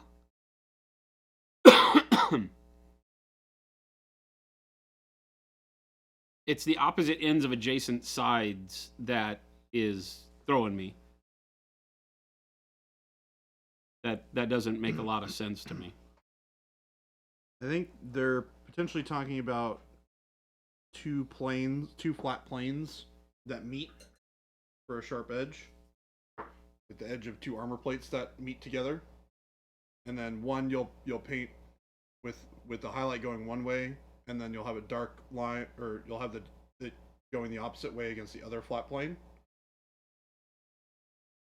which is a more exaggerated way of painting that. But it's still kind of hard to not have a true example of what exactly you're talking about. Yeah, I'd have to see this set up like what you're talking about. Said like a sword. Oh, if that helps. Yeah, so like the two half planes on a sword. It should be on opposite ends of adjacent sides. So if you're looking at like a sword edge or a sword face, not edge, right? Because we're talking about the face of a sword, I'm assuming, right? That has like, where do we have like a space marine with a power sword? Because they generally do this sword that way. I might have. Yeah, Clark John saying yes, exactly what Baby J is saying, well, but the claw has a third show the side. top part of it at least. So are we talking about a sword like this kind of a thing? There you go. Here's a sword. Here's like an actual sword you can. Oh, yeah. Don't worry about where it's from. Okay. I do have a random sword that's broken off there. So is this what we're talking about? Where we have that peak in the middle?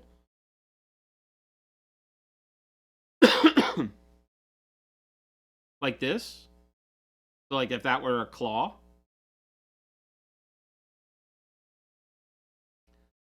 Claw has a third side, Yeah. two sides and a bottom that are all adjacent to one another.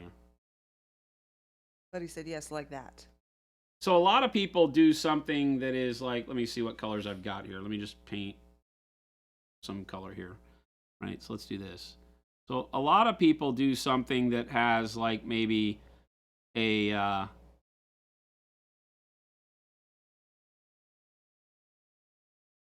an alternating highlight. Let me get another color real quick. I use white blue for this.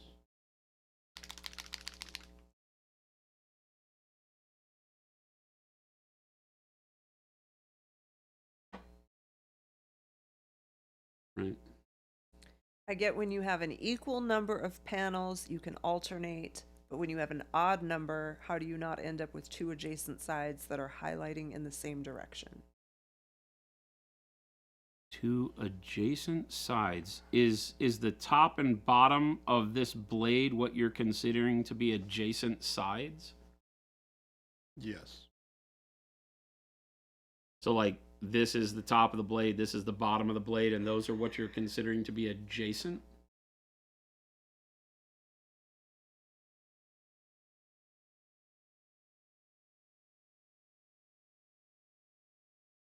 Yeah, because if you look at the way, if we're talking about a pyramid, right, where we would have like a third side to this, right, then you're going to have a bright one that's facing the facet that is closest to your light source would be the brightest.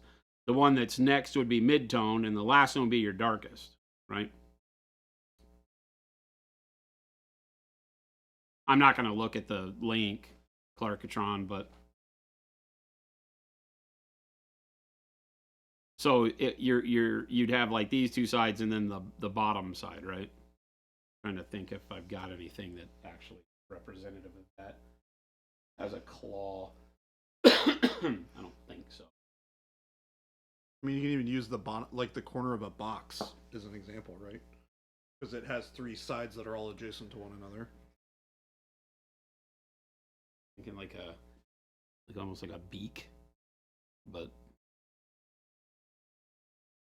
again, Solitaries, yeah, it started with the question of seeing Sam Len's paint a talon. well, he was talking about talons, but I don't, I don't, a talon is more like a folded cylinder, so I don't understand the adjacent sides thing, right? Unless the sculpt itself had like a definite peak in the center and then it was triangular going down side to side. Yeah, it's hard without being able to... I have to visualize the model that you're talking about to understand. This would be a good Discord question. Yeah. Because then we can actually see it. But the reality is if you're having anything that has a peak, then you're typically going to have one side of that peak that is facing closer to your light source and another that's facing further away. So to bring in contrast, you would paint it like this, right? To where now my sword is got one facet, right, facing towards my light and one facing away. And then I would, depending on how shiny I wanted it to be, I would catch the edge of this side of the talon or sword or whatever with my brighter color, right? So that I made it look like it is a little bit reflective. I've got some secondary reflection from my ground light source, my light bouncing off the environment. Arctron, yes, for sure. You can take a screenshot and post it in Discord.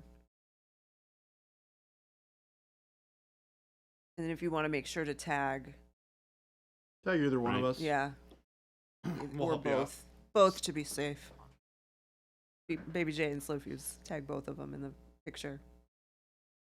But I mean, everything kind of, I guess I just need to see the picture. Yeah. To understand what you're talking about. Yeah. Once we see the picture, I am sure that we will be able to tell you right away. But the reality is that you've only got, like, anything with multiple sides, regardless of what the shape of it is, one side is going to be closer to your light source than all the other sides. Yeah. Period. And then all the other sides, so if you're painting a tetrahedron, one facet is going to be pointed almost directly towards your light source. Like if you take a 12-sided die or a 20-sided die, one facet would be, or a crystal, one facet's going to be pointing directly towards your light, and so that one would be the brightest. And then every other one is slanted off from where your light source is, and so you just have to highlight those each individually with their relation to the light. Yes. So I don't care if it has three sides like a pyramid, one continual surface like a sphere, whatever it is, you're just going to have to determine which side of that is facing your light source. Like here, this is the upper facet, or the upper, part of the sword is. And so this is how you would paint it. And then you would go through with brightening up, whatever particular part of the blade is going to be indicative of where the the actual light is. So like if the light's hitting the middle of this one, then I might choose to, go ahead and put the bulk of my shine right here in the middle, or if it were at one end or the other, you would choose to do that, right? And then you would just continue to go along that thought process, brightening up more and more of that whole section until you got the shine the way you wanted to. And then if you wanted to say, okay, well, that light is really bright there, so it would also have some sort of reflection down low on the bottom side of the blade at that exact same spot, because the light is hitting the blade and then it's hitting the ground down here and reflecting back up, then in that same area, I would take a little bit darker highlight color on the bottom, right? So I'm highlighting the bottom, but I'm highlighting it with a much darker color so that I still get the feel of how the light is reflected in the space. And this is no different. One of the biggest problems we have as painters of miniatures is that we tend to treat different surfaces like they should be painted different. Everything is either reflecting or absorbing light. I don't care what it is. It's really just the texture of the material that you're going to have to paint different, right? And so you can do this and just keep brightening it up until you get to a point where you've got your, not going to be very good with this center ridge here, but you get my drift.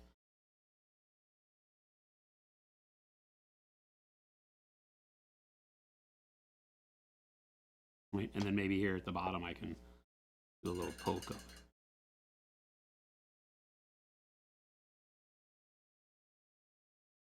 brightness. Right? So if this is your talon, the thing that threw me is like opposite ends of adjacent sides. Like some people will highlight the sword down here. Like Baby J just handed me that power sword, and he had it highlighted down here, and then on the other side up here. There's nothing that makes that happen. That's Right. not how it would actually reflect. It would be this long side, right? Unless it was like, the light was coming from above and the sword was planted in the ground, then you might have one facet a little bit brighter and go from bright to dark, bright at this end, dark at this end, and then this side a little less bright to dark, right? So it all just has to do with the relationship of the light to the shape. So I don't know if I'm confusing issues or what at this point, but Well, and the other thing too is when you're talking about flat planes like that, especially with reflective things like a sword, most of the time those planes are all going to be pretty much one color and not have a lot of gradient. to Yeah. them. we tend to Some of paint them them do. wrong Correct. in relation to what it would really look like, so that we can create contrast that makes people see the material that it really is. And so sometimes you'll see something that's painted, dark side like this, and then take a little bit of color and let's blend it into the tip up here. Yeah, Carcatron, it is an artistic thing that people do. It doesn't make sense in context of like realistic painting, but people like it. They think it looks cool, which is why they do it. Right. And then they would do something like down here. Yeah. And I call this modulated highlights because you just kind of got it doing something like that. But It's like there's no a reason for this. There's no reason in the environment that this would happen. If you had a light that was down here pointing up at this way at the sword maybe, and then a light that was pointing down here, but that's a really odd thing to do, right? Yeah. Because guarantee the rest of your model is probably not highlighted that way, right? It really would be that if there's light reflecting on this part of the blade, then it's probably going to cause the entire upper surface of the blade to change color like this. Yep. And this is more indicative to how that would highlight. Regardless if it were bone or claw, talon, metal, whatever, it just is how bright do you go. If it were bone material, it probably wouldn't go to white, right? Things like that. So again, it just becomes how do you want it to look and how realistic are you going for, things like that.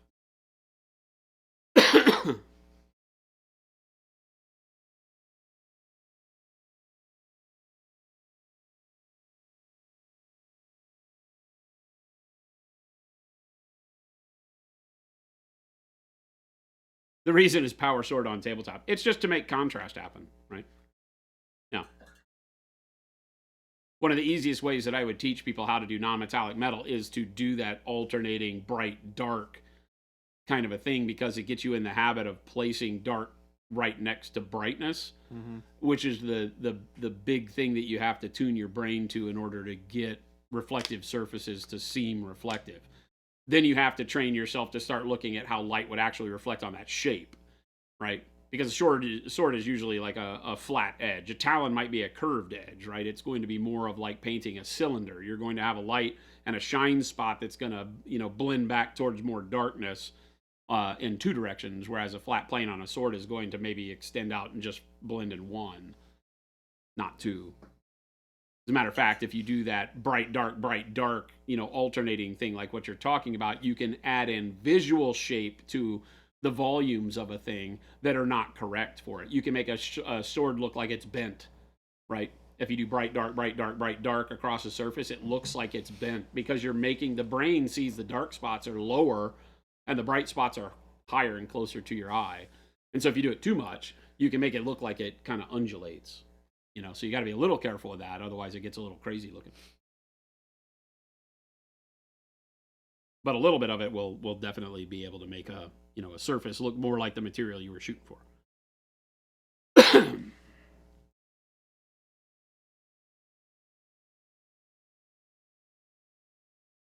Oh yeah, Clarkatron, no problem. Game Delay says, I moved away from bright next to dark and into good Lord, what am I doing? Well, and that's the thing, right? When you start looking at complex shapes and non-metallic metal, it becomes tougher and tougher to get it across. Sometimes you do the alternating brightness, right, to create visual interest on a piece, because otherwise it would just, like, if this flat face of this shield where the gold trim were painted more correctly, it wouldn't have the various bright and dark changes to it, right? But because it's boring without them, if it's just bright gold, then it just looks like yellow trim. Yeah. So because it's so thin, sometimes you take license and you do exactly this, right? And that gives it the feel that it's gold. Even though, I mean, for this to happen, there'd be something weird like out here reflecting back to it that has a shape of its own that is reflecting all these lights, onto it. But yeah, this would not be the way this shield would look, because it's a flat plane. And a flat plane, all of these areas of this trim would reflect light back to your eye the same way, given any one individual light source, right? But this is how you give something the feel of being shiny. And it's artist license to make it happen, depending on the piece. I wouldn't paint every model in this army that way, right? You notice I didn't do the same thing with the gold up on the halo or the iron halo for this guy. I didn't have to, right?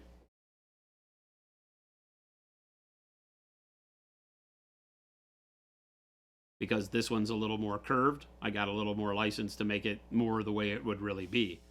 And it still comes off right. We also changed the gold to more of a green base on this than we did here, but, Whereas the shoulder plate, it really just has that single light source. I don't go through and throw a bunch more light sources on it to make it look reflective. You can do it like this, and you still get the feel of metal, as opposed to this, where this style would have been more boring across the face of the shield. So it's just up to you. And it can change model to model. Like these guys will be in the same army. Who cares? They'll look a little different, but it all works.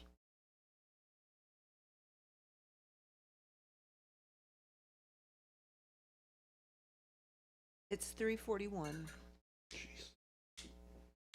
Where does the time go? That's nuts.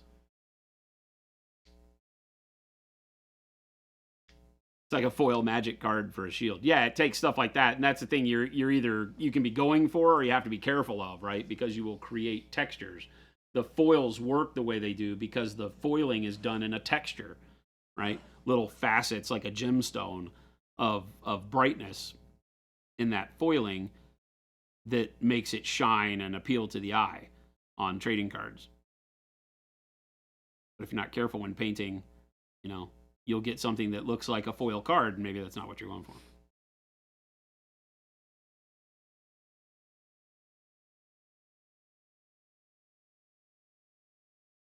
It's the biggest thing we do as painters, especially on miniatures, is we're really just learning how to introduce fake lighting into a scene.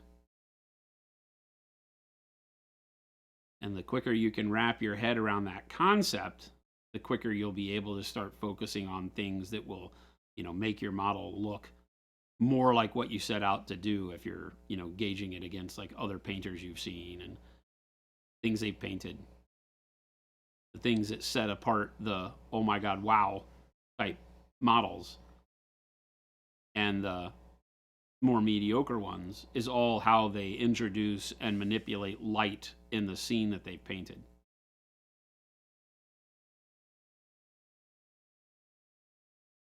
And that doesn't mean it has to be some crazy glow OSL thing either. It's just keeping lighting consistent is the biggest key. So that if it hits from, the upper left on a portion of the model, that it hits from the upper left on all of the model. Lighting consistency is such a big deal. T. Schmidt would like to know if there's a trick for improving paint flow and slowing dry time from the tiniest brushes. Not Use a bigger really. brush. I No. mean, using Work something like quickly. our Noosh, a drying retarder does, but you got to remember those small, tiny brushes don't hold any paint. That's why. So no That's matter right. what you do, with acrylics, you're always fighting against time because you just don't have the same amount of material on the brush, which is why Jordan and I paint with bigger brushes. Yep. A number 2 or a 4 or a 3 that keeps a sharp point is able to Said do it too, everything Avian. a 00 can do, except maybe get into some really tight, like operation style up underneath the underarm to do a detail. Yep. Might drive you nuts and you have to grab a smaller brush. But, you've seen me use this one sample brush that I've been painting with to paint the entirety of those ogres. I never switched to another brush, I don't think. All of Captain America. Jason Walkie. Yeah, I just painted my first mini with a number 4 and was shocked at how much precision I could keep. Yeah, Yeah. absolutely. Yeah, and the amount of paint you have to work with keeps it to where once you get in a flow, you're like, oh yeah, I'm really liking the way this red is blending across his chin. I don't run out of paint. And that's a huge help in most cases. Game Delay, you have a Pro Acryl ad in your Gmail? Like you got an email from us about something?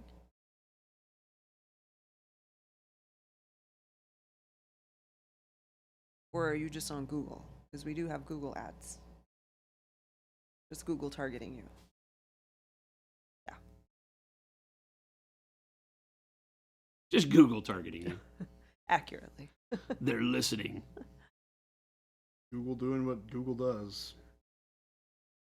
Give you ads. Baby J made me a believer in number 4s. However, I was in the same boat using itty bitty brushes at the beginning. I think that's like a natural thing. You feel Yeah. like you're painting something small, you need a It small makes brush sense. for it. Yeah, buy the smallest brush I can find. Yep. And then you're like, man, this takes forever for me to paint this guy's shoulder. Yeah. And A you're lot like, of people get really discouraged. They're like, this brush sucks. Yeah. It's like, no, it's just not made for what you're doing. Yep.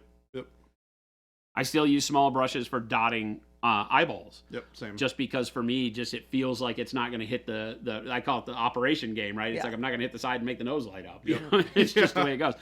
But I use a number 2 or a number 4 for 90% of my painting.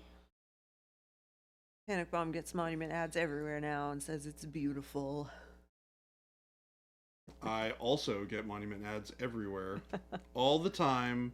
So I do see I. them everywhere. Yeah, so do I. It's almost All day, like every day. Nobody's safe. yeah. Nobody's safe. Almost like I consume a lot of Monument Hobbies related things on media. Or talk about them a lot. Thanks, Google. Good job. Avian was using 2s and 3s, but 4 is still a game changer. No? What? No? What? No one around here does that. Heck Ha no. ha ha ha. I do Fastest not. way to get fired. You should look Oh, up consume. the definition for consume. It does not exclusively mean to ingest food.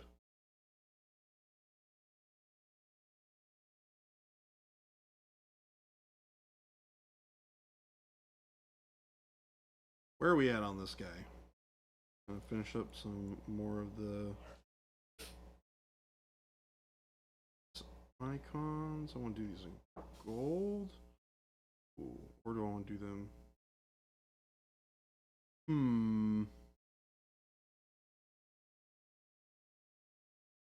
Bring up the red. Is anybody staying to play games tonight? I have no idea. Maybe Ruben? I think Ruben was talking to me a little bit about something that they were planning on doing. I would be worried if Ruben wasn't staying. He always stays. Yeah. Unless we kick him out, yes. Yeah. Ruben is always the guy. Gabe, You are were you out there? channeling Are Paint you Liquor. staying? Do you know if anyone is staying for games tonight? Dave's probably moving. Oh, that's right. Gabe is moving. Philip, are you listening? That old cat. Not to be confused with the old cat.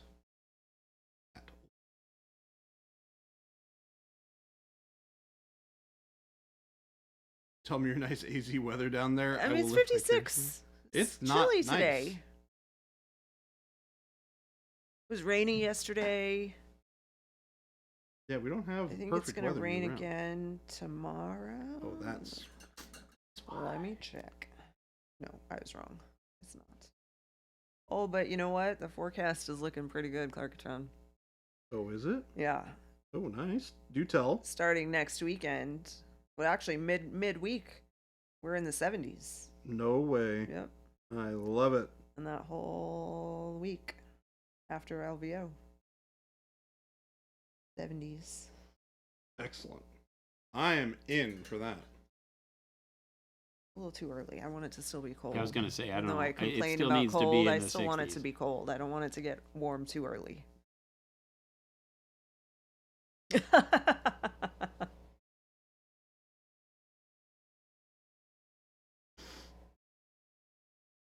Negative 51 with wind chill. No. No, thank you. I will pass. Definitely do not want that. I do not want any Hard part pass. No interest. Sounds I've- terrible. of that. I've been to Michigan when it was 16 degrees outside and like, I don't know, 50 something miles, like very, very fast winds, and it sucked. Yeah. I couldn't breathe. I literally like walked outside and the wind hit me and I was like,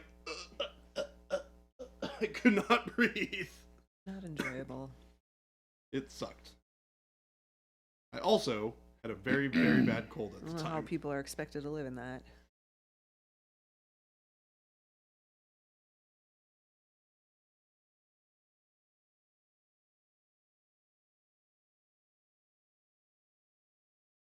Oy. Warming up a bit next week for LVO, low 60s. Yeah, I think one year when I was at LVO, it snowed. Yep. It snowed on the way home one year, yeah. Yeah. When we were It was driving home. wild. Yeah, that Monday here is last going to be day. a high of 2. I wonder if it was the same year. It had to be. Probably Yeah, the same year. probably. Yeah. 2019, That sounds like it. Yeah. 2020, 2019, I think. It would have been one of those 2 years for sure. Yeah, because 2020. Probably 2019. Yeah, I think it was 2019. Because would have been there with Privateer, and I was there in 2017. So 2018 would have been the first LVO, so it would have been the second LVO I went to. Yeah, 20. Yeah, I'm pretty sure it was 2019. And then, yeah, because I know we were driving home Yeah. the night of the last day. So like that Sunday, Yeah. we just packed up and took off. And every other year since then, we've stayed until Monday. It's like, nope. No part of that. Not interesting. Game Delay said, I'm realizing that probably 60% of my chat jokes, I don't care if the producer reads them out loud as long as I make them laugh. When I first started, when I first started sitting in on streams, before I even started painting, people in chat would be trying to figure out what was making me laugh. Yeah. Like which comment was making me laugh. Oh, that's because funny. there's a delay, right? So Yeah. you type something in and it You takes laugh a at it minute later. before they actually see That's our funny. reaction to it. Because they might be talking about stuff, but I'm still reading chat and I can't interject, so I just laugh. Oh. You guys are a bunch of goobers. I'm never laughing at you guys. Sometimes. I think there are times where we laugh at chat. Oh, definitely. I have laughed at chat on more than one occasion. But not laughing at them in a bad way. Like, not in a mocking way. Oh. Well, Most of the time.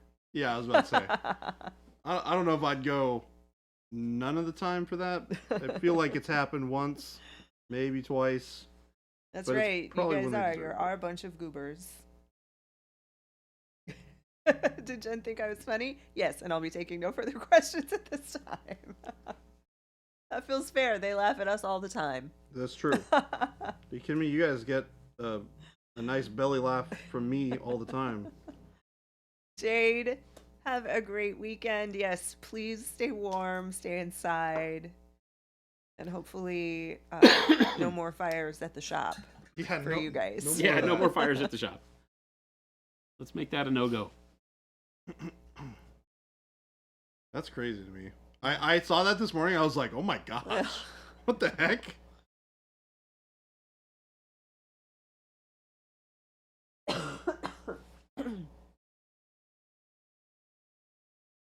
Oh, I'm just really light is not sitting in a dark corner. Blame Gabe. Yep. What the heck? What is happening out there? I don't know. Do they sound like yet light-hearted shouts or like help don't know. us shouts? I don't know. Anybody need help out there? Yeah. Do you want me to go check? No. I don't hear anyone running toward Good us. luck, folks. Yeah. We would hear someone running toward us if That's probably there's true. Yeah. anything urgent. Gabe, everything all right out there? I need to come and show some people the door.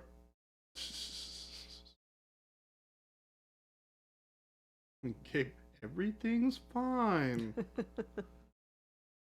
Don't worry about it.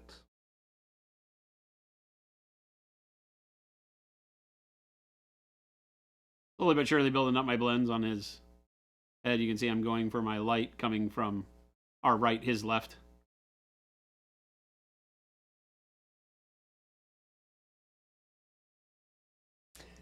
Game Delay said, I never laugh at Baby J. I do share delight in those beep boop noises you make, but that's boop. part of the rich tapestry that is Baby J. I mean, I love the beep boop noises. This is why I make them, because beep booping is funny. Yeah. And I like doing funny things sometimes. So, yeah, beep boop. Put a little bit of, some dots here, you go beep boop, Gabe Make is Jason laugh. saying that it's all good, just end of day shenanigans. All right. A need y'all likely to- story. I'm going to need y'all to keep down out there. We Cool- did not. cool your we did not jets. authorize any shenanigans Yeah. on a Friday afternoon. Unacceptable.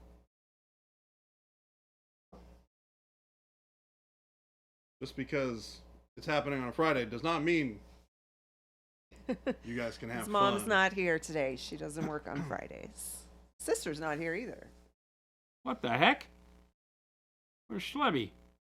Are you just now noticing that she wasn't here today? It's literally 4 minutes until everybody's done working. Where the heck was she today? She took the day off. Who'd let that happen? Well, I did. She is the most responsible time off requester. She gives me like a month notice. So I approved it a long time ago. Jen is way too lax. Inmates running the asylum around here. I mean, someone requests a day off and I say no, they're probably going to take it anyway. So I like it when people just tell me ahead of time, at least. Depends on the person. Depends on the person. Broke Baby J. Yes, that comment did in fact break Baby J for approximately 30 seconds. I thought that was hilarious.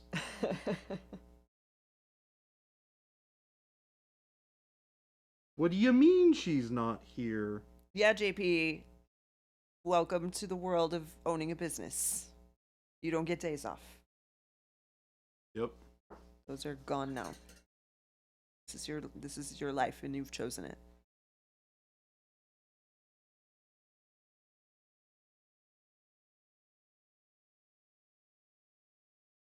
And don't try getting sick. Yeah, I There's can't no one to even- fill in for you. You got to keep going to work.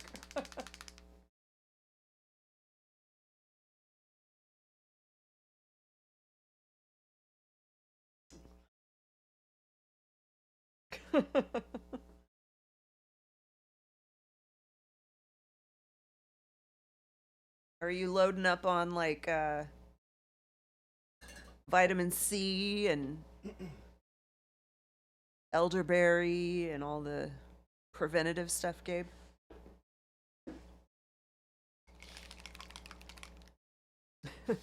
Philip's here today. You're telling me, Gabe, there's been so many people sick.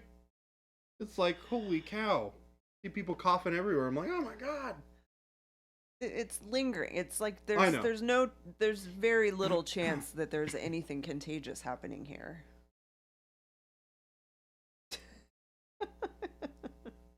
Yeah. We'll get you guys set up with a little care package of vitamins. Already on it. You guys have it already? Yep. I'm the health and wellness guy. Make sure we all got them vitamin tablets.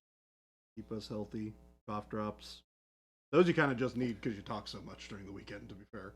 Wash your hands. Don't just use hand sanitizer. Take I have breaks been and- washing my hands a lot. Yeah, lately. take breaks, go in and actually wash your hands with soap and water. Yeah.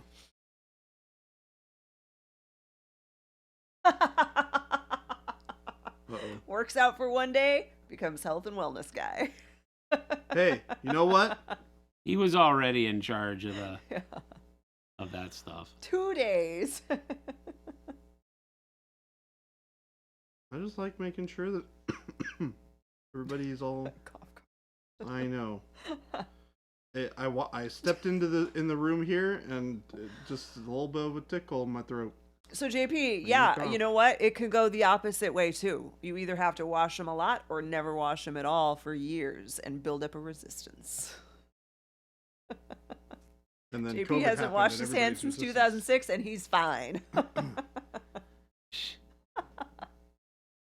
I mean, I was telling people during COVID when everything was locked down and people couldn't go outside, I'm like, you're going to get all real sick when you go back out there. You Yeah. need to be like going out and licking doorknobs and like touching strangers Yep. and things like that because otherwise you're going to hate life when we all go back out into the world. Yep. And it probably took me,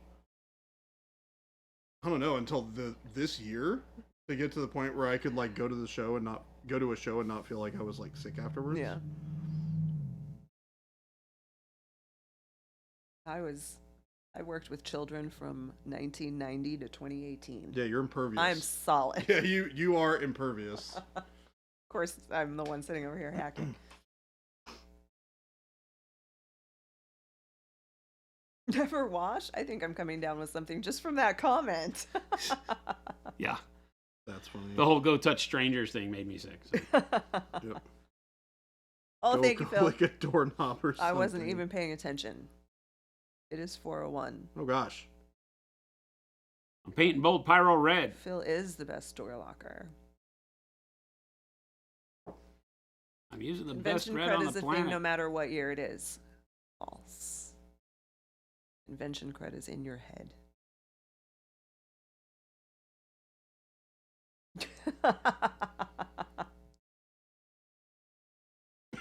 I'll keep that in mind, Game Delay. Oh, never mind. I won't.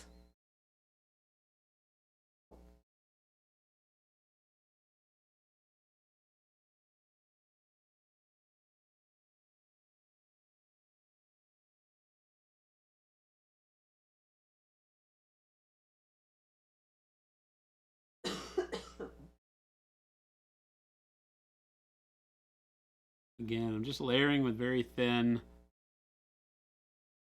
passes of each color until I get the color built up the way I want it. Phil, are you still there, or is anyone staying for games? Do you know? Or has everybody already left?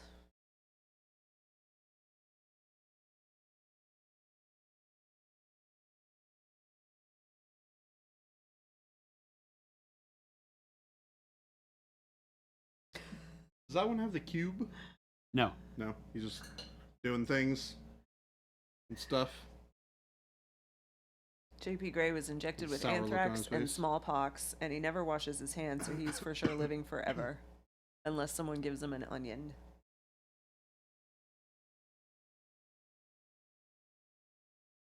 Ruben's staying, Gabe's still here, Brennan is here. Okay.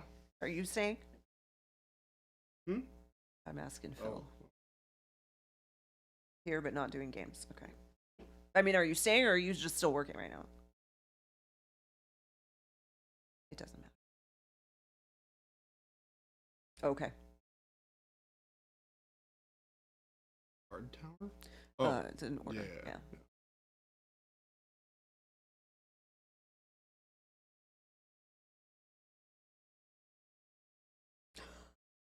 Oh my goodness. Miniatures done. Well met. Ghost Hunter, that's crazy. Miniatures Den, what's going on?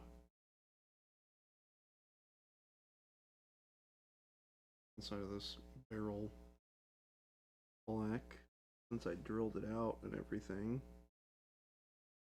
Jeez, chat. Making me do all this extra work on miniatures. As you should. Fill your barrels. I got a whole lot of Horus Heresy Space Marines that need drilled barrels. Miniatures Den, we're doing all right. Probably starting to wrap up stream here soon-ish. Unless Jason decides he wants to just keep going. I'm enjoying painting Red Skull's skull. Red Skull's Skull's skull. Red Skull. So are you planning on continuing? I could go a little bit longer. I got to figure out, because I've made him more dramatically shaded than we did Cap. So with the dark side of his face, but I like it a lot. So I may leave it. I don't know that they have to look like they're in the same environment. So It'll make him look more sinister, which I think is... that's kind of the goal, right? I mean, Fits he's the going to be all character. black coat, so Yeah. I figured we'll keep him as dark as possible. Just let the red be the thing, Miniatures. and if I just punch it out in the briefest way, then Miniatures Den, is there more to that, or you wanted to ask Jason how he was doing and you're mad that I answered? Miniatures Den said, how are you guys doing? And I said, we're doing all right. And then Miniatures Den said, I wanted to ask Jason. Oh, dang. we are doing great. How about you, man? Good to see you. If you do not know Miniatures Den, for those of you hanging out in chat, please click on that man's name. Go give him a follow. Fantastic streamer and painter. Telemachus said, a dung beetle walks into a bar and says, is this stool taken? Oh my gosh. Okay. I wanted to ask Jason as a follow-up. So good. He's like, I was shut up, hoping- Jen. I was hoping that was the case. Shut up, but, Jen. Nobody and then cares. I was waiting for it even, and then it didn't come, and I was like, oh. Oh, that's so good.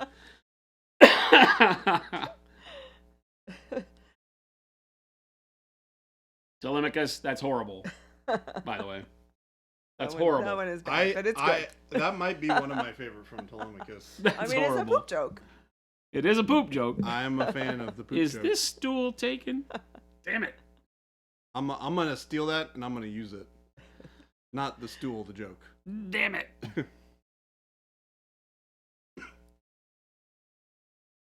Miniatures Den, you go ahead and ask anything, and I will read it to Jason, but I won't answer. You did? You asked another one? I don't see it. Yeah, I didn't see another one. It's up above. How are you guys doing is the only question I see from you. Type it again. Unless it's like way above. Yeah, it might be way up. I didn't see anything after the I wanted to ask Jason part. Oh, I answered this question for you recently, I think. Said I already did ask in the past, but has the formula changed in the paint since their release under Creature Caster years ago? And I said that there haven't been any significant changes. No. Didn't you ask that on Discord?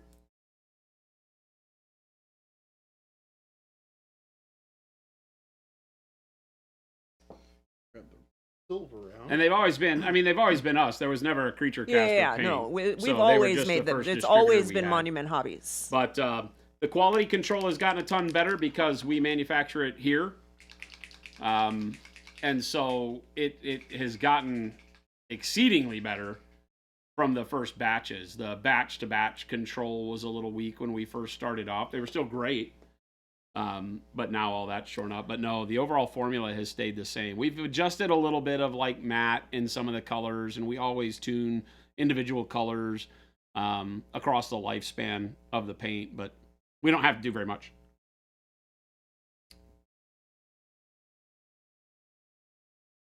Yeah, we'd love to get you some paints. For sure. They split on your palette very quickly when you try them. Well, okay, so our paints are not made to, because they have a longer open time. So one of the chemical components of being able to have a longer open time and not dry as fast as other acrylics means that if you introduce a lot of wetness into them, they can split. The medium and the pigment can split. They mix up fine again, but if you float your wet palette with a lot of wetness on the top of the paper, then our paints naturally will have a little bit more of a showing of like pigmentation, pooling, and things like that. It doesn't change the consistency of the paint, but that's something that some people on their wet palettes have to adjust to make sure that you're not running as much water and that paper doesn't sit there wet.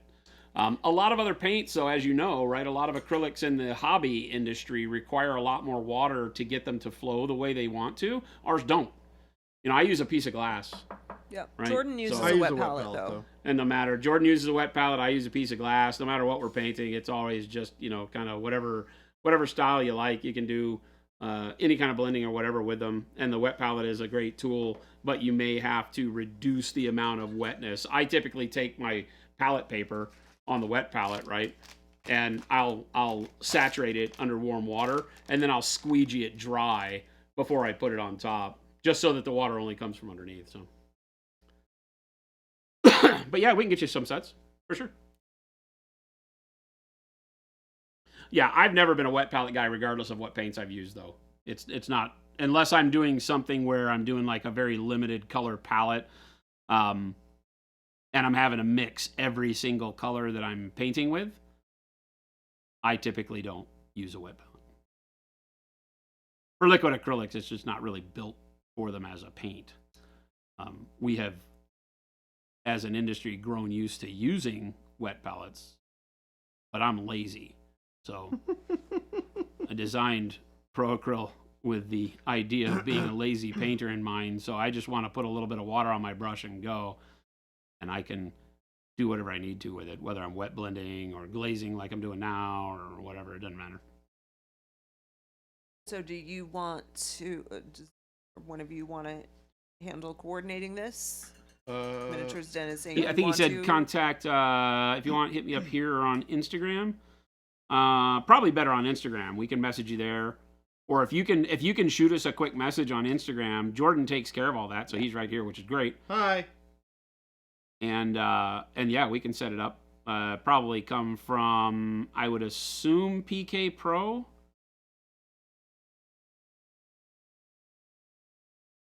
to get you some? Hooper Triplet said if it doesn't exist already, I think a video on how to use Pro Acryl on a wet palette is a good idea. It seems to be a constant question. I feel like we did one, but I could be wrong. We've talked about it a we've lot, but talked we could about it. actually do a video, you know. Yes.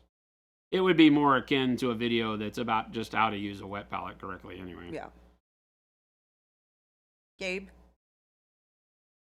can you put that on the whiteboard? I think it's already on. It probably the is on the whiteboard. Yeah. I feel like we've talked about it. I think you brought it up to me a little while ago. I put it on the whiteboard. Yeah, we're gonna do some like 101 style videos, like airbrushing 101, and talk about, you know, the uniqueness of Pro Acryl as a paint. You don't have to spend a lot of time thinning to get in the airbrush. and Gabe stuff has like that. departed. Okay. Gabe has I think it's departed. already on the whiteboard. Ghost Hunter said Monument Hobbies wet palette when?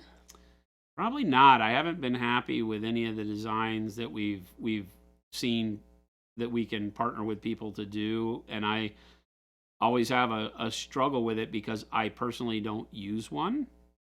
Yeah. And we are a company that, as the main product designer, I really have to feel like what we're creating solves a problem out there. And the biggest problem with wet palettes is they're not made for liquid acrylics, right? But it's just the way it is. They're made for acrylics that don't have as much water in the suspension initially, like heavy bodied acrylics, like artist acrylics out of a tube. And then, believe it or not, watercolor. Paste watercolors and gouache. A wet palette works really well.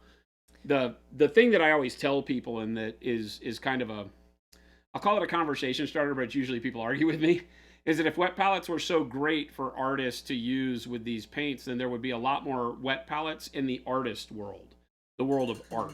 And they don't exist. They're tools that are like on the bottom shelf that a couple of people use, and like the Masters company or Masterson wet palette company is literally right down the street from us. And I can tell you they don't sell very many, in considering, you know, what the world of art supplies sell. It's just not a tool that is known in the art supply world as a useful device, except for very niche cases. Like I said, gouache, watercolor being two of the big ones. And then for people, but most people that use heavy-bodied acrylics, like tube acrylics, will use a drying retarder as a medium and work off of a dry palette with drying retarder. So, you know, it's all a tool and a preference, and so it's easy to use, and a lot of people like to use it. I'm not sure where the whole thing started with liquid acrylics. In concept, it makes sense. In practice, it doesn't, because the paper's not smart enough to know when to let water through and not let water through. Yeah, it just keeps on going. And miniatures, and the questions are never a bother. You can always yeah, come in and no. ask questions. We're happy to answer and give people a better understanding Yeah. of No, that's what we're here for. what makes our paint special. Have fun with the community and make sure that we guide people as we can. I don't care what tool you're using. I mean, we'd love for everybody to try our products, but if you don't, no matter what paint you use, there's always really great techniques you can learn. You know, the science behind liquid acrylics is not a perfect one. And so in order to get them to work the way you want to, sometimes is a struggle. You may be looking at something you've seen somebody like Miniatures Den do, and you could swear you have your setup exactly the way he does, and you don't get the same results, even when you move your brush in the exact same way. And it can be something as seemingly non-critical as the humidity where you live, right? Because we're working with a paint that requires evaporation to drive the entire process. And evaporation happens differently in different weather circumstances. And Game Delay is correct. You would have to work a lot harder to be more of a bother than the rest of them. Oh, at least chat knows their job. It knows their job. James Siram got rid of the wet palette when I swapped over to Pro Acryl because my palette was too wet, was splitting the paint, ended up using a 6x4 glass Pyrex with a lid that had been using as a dry brush palette. Yeah. Yeah, Get real it's resourceful and find all kinds of things that work. well, and you know, we've kind of created a little bit of an upheaval because we make our paints differently. Yeah. We didn't set out to make the same paint that already existed. That's not what the goal was. You know, we don't need to just make different colors of the same paint that everybody already had. We really wanted to make a paint that works a lot easier, so you can just put it out on a paper plate if you want to, and get professional results with it.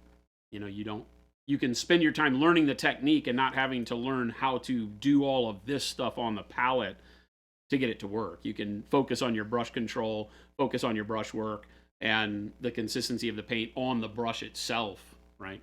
So if you look at our YouTube, one of the videos that I found that over the years has helped people the most is the one where I focus on using just the water on your brush to do all of your thinning with, and controlling the dampness of your brush dictates what the paint's going to act like on the model.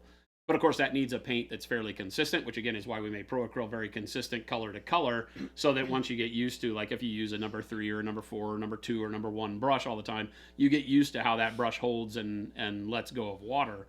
And once you do, then you can know how much water to leave on your brush before you dip it into your paint. You see me with my thumb palette removing a lot of the material off so that I'm controlling, you know, what paint hits the model after each brush stroke. And once you start focusing on those things, you find that, number one, you're happier with your work because you're spending more time getting it just right and not having to mess around with all the palettes. Face Smasher, you're at 5,000 feet and all acrylics dry super fast. Yeah, definitely. Thinner air. You've gotten good benefit out of a wet palette. Yep, definitely. And like I said, the tool makes sense for something like that. Like here in Arizona, you would think I would love a wet palette because it's super dry here. The humidity is generally in the like 15% range. Mm-hmm. It very rarely gets humid. Unless it's like, even when it's raining, I don't feel like it's super humid here, and it's 100%, right? There's water falling from the sky. Our paint dries pretty quick here, and yet I just paint on a piece of glass, right? I just use this palette that is a piece of glass. You know, it's just a hard piece of glass painted gray with some rubber feet on the corners, you know, and I just build up, I don't know, inches and inches of paint on it. You need to get that thing clean. I know, I've been saying that like for the last 6 months. I think I cleaned that thing once or maybe twice in 2023. So I'm not exactly the best at remembering to clean my palette, but you know, it's it just is getting used to, and when people say, but doesn't your paint dry really fast? Well, yeah, but I don't put a lot of paint out. Yeah. And a small droplet, you know, one of the big things, we do this all the time. Let me grab a piece like this. Right. One of the things that I'm always, let me see if I can get, what was that? Burnt orange, maybe? So one of the things that is true of every palette, whether it's a wet palette or a piece of tile or a piece of glass or a paper plate or whatever, is that when you put out your droplet of paint, right? I'm put out 2. It's about as much paint as I put out on the palette. And with our bottles, once you close them, make sure you use that last bit of paint. People in Discord wiping it all over their aprons and on their chairs. I'm like, put it on your palette. Use the paint. Everybody's like, your bottles waste so much paint. I'm like, no, you waste paint. Yeah, you chose that. One of the things I see a lot of people doing, regardless if it's a wet palette or a dry palette, is that they'll come in and they'll, you know, get some water on their brush, and the first thing they do is maybe they mix it with another color, but they do this, right? And so what you've done right there is reduce the amount of time that paint is going to be any good for you at all, because there's no longer a droplet to pull from. This now has more surface area touching air, so evaporation is happening across almost all of the paint at once. Whereas in the droplet, the evaporation is only happening on the surface. So yes, if you just sit here and let this sit in open air for 15, 20 minutes, it will kind of skin over, but you'd be able to push your brush up underneath and still get wet paint, right? This will just skin over and be dry in a lot shorter time than this will even skin over. So instead, leave your paint in a droplet and then pull a tail from the edge of the droplet down here and use this as your mixing, right? So I pull a little bit away from my droplet and then I mix down here. And if I want to put another color into it, I don't know if I have any other colors over here anymore. Yeah, a little bit of red. You know, if I want to put a little bit of red out, then do the same thing and draw my red up into my mix. This way I always have my paint at full volume, right? The same way it was out of the bottle sitting here, so I can add a little bit more orange if I need to, right? And that's true for a wet palette as well? Same on wet palette, yeah. You always want to leave the droplet sitting because the droplet has more control. If you spread your paint out on a wet palette, the wet palette is going to introduce more water to more paint because it's spread out over a larger dimension. And so more water on the paper surface is intruding into your paint when you spread it out. Yeah, so now you're going to separate pigment and medium and all of that stuff because the paint is being thinned, right? Here, this is staying as a droplet. The only amount of water that can come from underneath is the amount of area that you have here. And because it'll reach equilibrium, it won't introduce a whole lot of water to the droplet this way. It will down in all of this, right? And you'll press on it and water will come up through the substrate. And so this may create a situation where this thins out more than you want it over time. But then you just grab a little bit more paint and get it right back where you want it. And so this drop goes a lot further. You may not be able to use this little mixing area for very long. I may go over and, paint on my model a little bit and come back over and now all this is already dry. But then I just get a little bit more dampness on my brush, pull another tail out of that droplet, and I'm right back to being able to use it the same way. And so generally what you'll see is I'll have a droplet around in an area like this and I'll be mixing in the middle, right? So all of these would remain droplets and I'll just pull a tail out and mix towards the center all the time. And that's how my entire palette looks, right? When you look, it's like you have this motion on my palette, which is where the paint was laid out, and then all of the little pulls that I've done out of the droplet, as opposed to big puddles of paint. Each one of my colors is in a real tight little area. So I get more use out of the droplet, even in a very dry climate, because I technically use, I don't know, I'll say 80% of every droplet of paint, because of course it is going to dry out over the time, and streaming helps accentuate that because we spend time like this talking when my wet paint on the palette is no longer wet.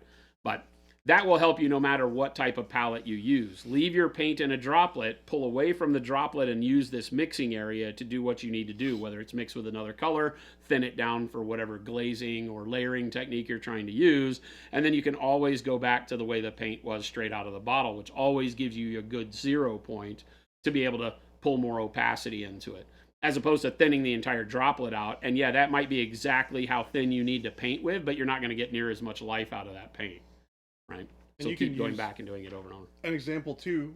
You've been talking about it for like 5 minutes, and that other swatch of paint is basically dry already. Oh yeah, the top one is basically dry. Yeah. So That, it's got a little, you can see it's a little It's a shiny little in some wet, spots, yeah. but it's dry all throughout most of it, whereas this droplet isn't even skinned over yet. Yep. Same amount of you can use paint, but I can continue using this for lots more time, and this won't be much good anymore, right? Well, Because and if I go fire- over here, it can't get even hardly any paint out of that. Probably not many, because he doesn't he doesn't put a lot out, so he's not wasting paint. So No. that's his point, is that he's not just wasting a bunch of paint drying on his palette. Are you guys going to continue? Because I need to go. I'm probably done. Yeah, I think we can be done for the day. Okay. Did we get all the questions answered? Game Delay, I have a weird fear of losing paint to drying on your palette, which is partially why a wet palette appeals. Yeah. Yep. Thank you for the sub, by the way, Miniatures Den. Miniatures Den, Yes, thank you so Miniatures much. Den. We will. I'll I should clean the palette on stream. I've just soaked this thing for 24 hours. Well, close to it. I generally would go put it in the bucket right now when I leave work, and then when I come in tomorrow, we can usually scrape it off. So it has to stay like, 12 hours in a bucket of soapy water. But it loosens up and cleans right off every time, which is why I never clean it, because I know it doesn't make it any harder to clean by going longer. It's just different. And then we get big old chunks of paint out. We have big chunks of like my palette that we've like given to people. We used to raffle it off as a joke, but it was always funny. one of these days you're gonna come in and that thing's gonna be clean. I'm just gonna be like, I'm done. If we do that, we need to do Jen's too, I would because do Jen's, I've already yeah. made Jen's as dirty as mine. Yeah. Jen's is not so bad. Sorry, I've been coughing in your ears all day too, guys. This cough is never ending. Let's see But here. as always, thank you so much for hanging out with us. For those of you that may be new around here, please hit that follow button. And remember, we stream 5 days a week, Monday through Friday, 2 p.m. to 4 p.m. Mountain Standard Time here in Arizona. So we'd love to see you back here if you get a chance.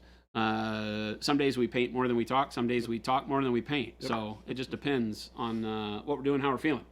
But always a great place. I love these kinds of questions. That's really what we're here for, is to just help people with their hobby so you feel more comfortable painting no matter what you're painting, how you're painting, or what you're using to paint with.